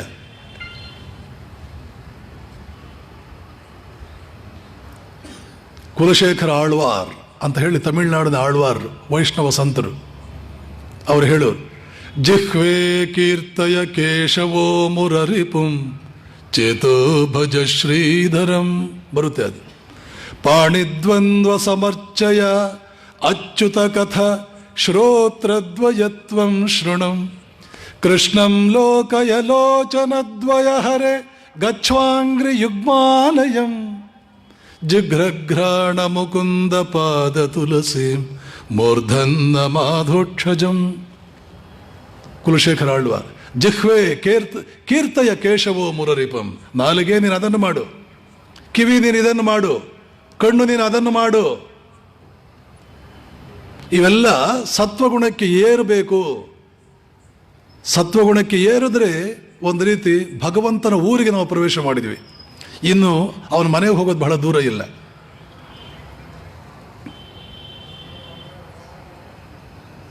ಇನ್ನು ಮುಂದೆ ನಾವೇನಾದರೂ ಅವನ ಮಹಿಮೆ ಕೇಳಿದ್ರೆ ಸ್ವಲ್ಪ ಕಲ್ಕುತ್ತೆ. ಜೀವನ ಅಂದರೆ ಏನು, ಯಾಕೆ ಬಂದ್ವಿ ನಾವಿಲ್ಲಿ, ಏನು ಉದ್ದೇಶಕ್ಕೆ ಬಂದ್ವಿ, ಅಂತ ಒಳಗಡೆ ಕೆಲಸ ಮಾಡೋಕ್ಕೆ ಪ್ರಾರಂಭ ಮಾಡುತ್ತೆ. ನಿಮ್ಮಲ್ಲೇ ಒಬ್ಬರು ಕುಳಿತಿದ್ದಾರೆ, ಅವ್ರು ಹೇಳಿದರು, ರಾತ್ರಿ ನಿದ್ರೆ ಬರೋದಿಲ್ಲರಿ ಸ್ವಾಮೀಜಿ, ನಾವು ಯಾತಕ್ಕೆ ಬಂದೀವಿ ಅಂತ ಗೊತ್ತಾಗ್ತಾ ಇಲ್ಲ. ನಿಮಗೆಲ್ಲ ಪರಿಚಯಸ್ತರೆ, ಆದರೆ ಅವ್ರ ಒಳಗಡೆ ಹೀಗೆ ನಡೀತಾ ಇರೋದು ನಿಮ್ಗೆ ಗೊತ್ತಿಲ್ಲ ಅಷ್ಟೆ. ಇದರ ಅರ್ಥ ನಿಮ್ಮ ಮನಸ್ಸು ಸತ್ವಗುಣಕ್ಕೆ ಹೋಗ್ತಾ ಇದೆ. ಇನ್ನು ನೀವು ಹಣ, ಹೆಣ್ಣು ಅದರ ಹಿಂದೆ ಬಡ ಹೋಗಲಾರ್ರಿ. ನೀವು ಏರುತ್ತಾ ಇದ್ದೀರಿ. You are getting promoted. ನ್ಯಾಯ ನೀತಿ ಇಟ್ಕೊಂಡು ಜೀವನ ಮಾಡಿದವರು, ಸಾಧು ಸನ್ಯಾಸಿಗಳ ಸಹವಾಸ ಮಾಡಿದವರು, ಬಡವರಿಗೆ ಬಲ್ಲಿದರಿಗೆ ಒಂದು ಸ್ವಲ್ಪ ದಾನ ಎಲ್ಲ ಮಾಡಿದವರು, ಕ್ರಮೇಣ ಈ ಮಟ್ಟಕ್ಕೆ, ಜೊತೆಗೆ ಕಣ್ಣು ಕಿವಿಗಳ ಮೇಲೆ ಅಂಕುಶ ಹಾಕ್ಕೊಂಡವರು, ಸಿಕ್ಕಿದ್ದನ್ನೆಲ್ಲ ಯಾರ್ಯಾರು ಹೇಗೋ ನಾನು ಹೇಗೋ ಸಂಪಾದಿಸಿ, ಯಾರ್ಯಾರೋ ಹೇಗೋ ಸಂಪಾದಿಸಿ ಮಾಡಿದ್ದನ್ನು ತಿನ್ನದವರು, ಈ ನಿಯಮಗಳಿಗೆ ಒಳಪಟ್ಟವರು, ಹೀಗೆಲ್ಲ ಆಗ್ತಾರವರು. ಕ್ರಮೇಣ ಕಣ್ಣಿನಿಂದ ಯಾವ ಆಹಾರ ಒಳಗೆ ಬಂತು, ಆಮೇಲೆ ಕಿವಿಯಿಂದ ಯಾವ ಆಹಾರ ಒಳಗೆ ಬಂತು. ನಿನ್ನ ವಿಷಯಗಳು ನೀನು ಕೇಳ್ತೀಯಲ್ಲ, ಏನು ಕೇಳ್ತೀಯ? ಆದ್ದರಿಂದ ನಮ್ಮ ದೇಶದ ಸಂಸ್ಕೃತಿ ಹೇಳುತ್ತೆ, ಒಂದು ಮಗು ಹುಟ್ಟುತ್ತೆ ನಿನ್ನ ಮನೆಯಲ್ಲಿ, ಒಂದು ಪುಣ್ಯಕಥೆ, ಒಂದು ಪುರಾಣ, ಒಂದು ಶ್ರವಣ ಮಾಡಿಸು. ಮಗುವಿಗೆ ನಾಮಕರಣವಾಯಿತು, ಒಂದು ಪುರಾಣ, ಪುಣ್ಯಕಥೆ, ಇವುಗಳನ್ನೆಲ್ಲ ಏರ್ಪಾಟ್ ಮಾಡಿಸು. ಏನೋ ಕಿವಿ ಚುಚ್ಚಿದೆ, ಉಪನಯನ ಮಾಡದೆ, ಮದುವೆ ಮಾಡದೆ, ಮತ್ತೇನೋ ಮಾಡದೆ, ಹೊಸ ಮನೆ ಕಟ್ಟಿದೆ, ಗೃಹ ಪ್ರವೇಶ ಮಾಡದೆ, ಏನೋ ಮಾಡದೆ, ಮತ್ತೇನೋ ಮಾಡದೆ, ಆವಾಗೆಲ್ಲ ಕೂಡ ಭಗವಂತನ ಪೂಜೆ ಏರ್ಪಾಟ್ ಮಾಡು. ಒಂದು ಹೋಮ ಮಾಡಿಸು, ಪೂಜೆ ಮಾಡಿಸು, ಪ್ರಸಾದ ವಿನಿಯೋಗ ಮಾಡು, ಅನ್ನದಾನ ಮಾಡು, ಪುರಾಣ ಪುಣ್ಯಕಥೆ ಹೇಳಿಸು, ಬಂದವರಿಗೆಲ್ಲ ಕಿವಿಗೆ ಹಾಕ್ಸು. ಎಷ್ಟು ಅರ್ಥ ಇದೆ ಗೊತ್ತಾ ಇದಕ್ಕೆಲ್ಲ? ಎವಲ್ಯೂಷನ್ ಇವೆಲ್ಲ. ಸನಾತನ ಸಂಸ್ಕೃತಿ, Indian culture, that is a way of life where by your evolution gets boosted. ನಿಮ್ಮ ವಿಕಾಸ, ಡಾರ್ವಿನನೇ ವಿಕಾಸವಾದರೆ ಎವಲ್ಯೂಷನ್ ಬರುತ್ತಲ್ಲ, ಬೂಸ್ಟ್ ಆಗುತ್ತೆ ಇದರಿಂದ. That is why God preserves this nation through all vicissitudes. Vivekananda ಹೇಳ್ತಾರೆ, why God has preserved this country through all its vicissitudes. ಎಷ್ಟು ಕಷ್ಟ ಕೋಟಲೆಗಳ ನಡುವೆಯೂ ದೇವರು ಈ ದೇಶವನ್ನು ಉಳಿಸಿದ್ದಾನೆ. ಯಾಕೆ? The whole world is in need of light, India alone has that light. ಇಡೀ ಜಗತ್ತಿಗೆ ಬೆಳಕು ಬೇಕಾಗಿದೆ, ಆ ಬೆಳಕು ಇಂಡಿಯಾದಲ್ಲಿ ಮಾತ್ರ ಇದೆ. ಇದೇ ಬೆಳಕು. ಬದುಕುವುದು ಹೇಗೆ? ಇದೇ ಬೆಳಕು. ಹೆಂಡತಿ ಅಂದರೆ ಏನು, ಗಂಡ ಅಂದರೆ ಏನು, ಬದುಕಬೇಕು ಹೇಗೆ? ಜೀವನದಲ್ಲಿ ರಿಗ್ರೆಟ್ಸ್ ಬರಲಿಲ್ಲ ಅಂದರೆ, ನಿಟ್ಟುಸಿರು ಬರಲಿಲ್ಲ ಅಂದರೆ, ಪಾಶ್ಚಿಮಾತ್ಯರಿಗೆ ಎಲ್ಲವೂ ಇದೆ. ಏರೋಪ್ಲೇನ್ ಪಕ್ಕದಲ್ಲಿ ಕೂತ್ಕೊಂಡಿರ್ತಾರೆ, ಅರ್ಧ ಗಂಟೆಗೆ ಒಂದ್ಸಲ ನಿಟ್ಟುಸಿರು ಬಿಡ್ತಿರ್ತಾರೆ. ನಾನು ಅಂದ್ಕೊಳ್ಳೋದುಂಟು, ಇವ್ರಿಗೇನಿಂತ ತಲೆನೋವು, ನಿಟ್ಟುಸಿರು ಬಿಡ್ತಾರಲ್ಲ. ಯಾಕೆ? ಎಲ್ಲವೂ ಇದೆ, ಫ್ಯಾಮಿಲಿ ಇಲ್ಲ. ಎಲ್ಲವೂ ಇದೆ, ಫ್ಯಾಮಿಲಿ ಇಲ್ಲ. ಏನು ಪ್ರಯೋಜನ? ಪ್ರೀತಿ ಮಾಡೋರು ಇಲ್ಲ, ಪ್ರೀತಿ ಕೊಡೋಣ ಅಂದರೆ ತಗೊಳ್ಳೋರು ಇಲ್ಲ. ಅದೊಂದು ಜೀವನವೇ? ಪ್ರೀತಿ ಕೊಡಬೇಕು ಮನುಷ್ಯ, ಪ್ರೀತಿ ಕೊಡೋದಕ್ಕೆ ಸಾಕಷ್ಟು ಜನ ಇರಬೇಕು, ಅವನಿಗೆ ಪ್ರೀತಿ ಕೊಡೋರು ಸಾಕಷ್ಟು ಜನ ಇರಬೇಕು. ಇದೇ ಸುಖಿ ಜೀವನ. ಸುಖಕ್ಕೆ ಬೇಕಾಗಿರ್ತಕ್ಕಂಥದ್ದು ನಿಷ್ಕಲ್ಮಶ ಪ್ರೀತಿ. ತಾಯಿ ಮಕ್ಕಳ ಪ್ರೀತಿ ಇರುತ್ತಲ್ಲ, ಅಂಥ ಪ್ರೀತಿ ಯಾರಿಗೂ ಬೇಕು, ಅವ್ರಿಗೂ ಬೇಕು. ಆದರೆ ಅವರಿಗೆ ಮನುಷ್ಯರ ಕಡೆಯಿಂದ ಸಿಗಲ್ಲ. ಆದ್ದರಿಂದ ಏನು ಮಾಡೋದು? ನಾಯಿನ ಸಾಕು, ಬೆಕ್ಕು ಸಾಕು, ಇಲಿ ಸಾಕು, ಎಲ್ಲವನ್ನೂ ಸಾಕು. ಆ ನಾಯಿಗೆ ಮನುಷ್ಯನ ಹೆಸರೇ ಇಡು. ಯಾಕೆ? ಮನುಷ್ಯನಂತೂ ಇಲ್ಲ, ಮನುಷ್ಯನ ಹೆಸರಿಟ್ಟು ಒಂದು ನಾಯಿ ಆದರೂ ಇಟ್ಕೊಳ್ಳೋಣ. Henry will come. ನಾವು ಯಾವ ಹೆನ್ರಿ ಬರ್ತಾನೋ ಅಂತ ನೋಡಿದ್ರೆ, ಅದು ನೋಡಿ ಗಂಡು ನಾಯಿ ಅದು. Henry will come in 5 minutes sir. Okay fine, let him come. So you said Henry will come? Yeah, he's here, he's sitting there. ನೋಡಿದ್ರೆ ಅದೊಂದು ನಾಯಿ. ನಾನೇನು ಮಾತಾಡಲಿ? Hello Henry, nice meeting you ಅಂತ ಅನ್ಲ. Hello Henry, nice meeting you. ಅವರು ಅಂತಾರೆ ಹಾಗೆ, hi Henry, had your breakfast today morning. ಅದು ಬಾಲಲ್ಲಿ ಅಲ್ಲಾಡಿಸುತ್ತೆ. ಎಲ್ಲವೂ ಇದೆ, ನಿಟ್ಟುಸಿರಿದೆ. ಯಾಕೆ? They don't have light. The whole world is in need of light. India alone has that light. ಬಡತನ ಶಾಪವಲ್ಲ, ಪ್ರೀತಿ ಪ್ರೇಮಗಳಿಗೆ ಬಡತನ ದೊಡ್ಡ ಶಾಪ. ವಸ್ತುರೂಪದ ಬಡತನ ಶಾಪವಲ್ಲ. ಬಡತನ ಇರಲಿ, ಪ್ರೀತಿ ಪ್ರೇಮಗಳಿಗೆ ಧಕ್ಕೆ ಬರೋದಾದರೆ ನಮಗೆ ಯಾವ ಶ್ರೀಮಂತಿಕೆನೂ ಬೇಡ. ಇರೋ ಪ್ರೀತಿ ಪ್ರೇಮಗಳನ್ನು ಹೀಗೆ ಇದ್ದು ಇದು ಜಾಸ್ತಿಯಾಗಿ ಶ್ರೀಮಂತಿಕೆ ಬರೋದಾದರೆ 1000 ಶ್ರೀಮಂತಿಕೆ ಬರಲಿ. ಪಾಂಡವರು ಕಾಡಲ್ಲಿದ್ದರು, ಆದರೆ ಅವರಷ್ಟು ಸುಖವಾಗಿ ಕೌರವ ಇರಲಿಲ್ಲ. ಸೀತೆ ಹೇಳ್ತಾಳೆ, 14 ವರ್ಷ ಕಾಡಲ್ಲಿದ್ದೆ, ಎಷ್ಟು ಆನಂದವಾಗಿದ್ದೆ. ಈ ಅರಮನೆಗೆ ಬಂದ ಮೇಲೆ ನನ್ನ ಕಣ್ಣೀರು. ಅರಮನೆಯಲ್ಲಿ ಒಂದು ದಿನವೂ ಸುಖವಾಗಿರಲಿಲ್ಲ, ಕಾಡಿನಲ್ಲಿ ಎಷ್ಟೋ ಚೆನ್ನಾಗಿದೆ. ಯಾಕೆ? ಪ್ರೀತಿಸುವ ಗಂಡ, ಸೇವೆ ಕೊಡುವಂಥ ಮೈದುನ, ಒಳ್ಳೊಳ್ಳೆ ಪ್ರಾಣಿಗಳು, ಒಳ್ಳೊಳ್ಳೆ ಗಿಡ ಮರ, ಝರಿ, ನದಿ, ನೀರು, ಹೂವು, ಹಣ್ಣು, ಏನು ಕಡಿಮೆ. ಎಷ್ಟು ಖುಷಿಯಾಗಿದ್ದೆ ನಾನು ಕಾಡಲ್ಲಿ. ಈ ಅರಮನೆ ಜೀವನ ಸಾಕಾಗಿದೆ. ಇಲ್ಲಿ ಬರೀ ಕಣ್ಣೀರು, ಒಬ್ಬರ ಮೇಲೊಬ್ಬರು ಬೀಳೋದು. ಆಹಾರ, ಇನ್ನು ಆರೋಗ್ಯ. ಸುಮ್ಮನೆ ಬ್ರೀಫಾಗಿ ಹೇಳ್ತೀನಿ, ಸಾಧ್ಯವಾದರೆ ನಾಳೆ ಹೇಳ್ತೀನಿ. ಆರೋಗ್ಯ ಅಂದರೆ ಜನ ಏನೇನೋ ಹೇಳ್ತಾರೆ, ಆದರೆ ಚರಕ, ನಮ್ಮ ದೇಶದ ಮಹಾನ್ ವೈದ್ಯ ರತ್ನ ಚರಕ ಆರೋಗ್ಯವನ್ನು ಡಿಫೈನ್ ಮಾಡ್ತಾನೆ. ಈ ಲಕ್ಷಣಗಳು ಇದ್ದರೆ ಅವನು ಆರೋಗ್ಯವಂತ. ಯಾವುದಾ ಲಕ್ಷಣಗಳು? 16 ಲಕ್ಷಣಗಳನ್ನು ಹೇಳ್ತಾನೆ ನೋಡಿ. ಈ 16 ಲಕ್ಷಣ ಎಷ್ಟು ನಮ್ಮ ದೇಶದ, ಏನು ಈ 16 ಸಂಸ್ಕಾರ, 16 ಲಕ್ಷಣ, 16 ರೀತಿಯ ಪರಮಾತ್ಮನಿಗೆ ಉಪಚಾರಗಳು. 3ಕ್ಕೂ ಒಂದಕ್ಕೊಂದು ಸಂಬಂಧ ಇದೆ. ಗಮನಿಸಿ, ಇಂಡಿಯನ್ ಕಲ್ಚರ್ನ it is a beautiful subject to study. It is a beautiful subject. Indology ದುಂಬಾಲು ಬೀಳ್ತಾರೆ ಇವತ್ತು ಯುರೋಪಿಯನ್ ಕಂಟ್ರೀಸಲ್ಲಿ ಇಂಡಾಲಜಿ ಸಬ್ಜೆಕ್ಟ್ ತಗೊಳ್ಳೋಕ್ಕೆ. ಅಲ್ಲೂ ಇಂಡಿಯನ್ ಫ್ಯಾಮಿಲಿ ಸಿಸ್ಟಮ್ ಕಲ್ಚರ್ ಹೇಳೋದ್ರ ಬದಲು ಆ ಅಜಂತ ಎಲ್ಲೋರ ಪೇಂಟಿಂಗ್ಸು ಅದು ಇದು ಹೇಳ್ಕೊಂಡು ಕೂತಿದ್ದಾರೆ ಇವರು. ಇಂಡಾಲಜಿ ಸಬ್ಜೆಕ್ಟ್ನಲ್ಲಿ ಹೇಳಬೇಕಾದ್ದೇನು? Indian way of life. Indian way of life.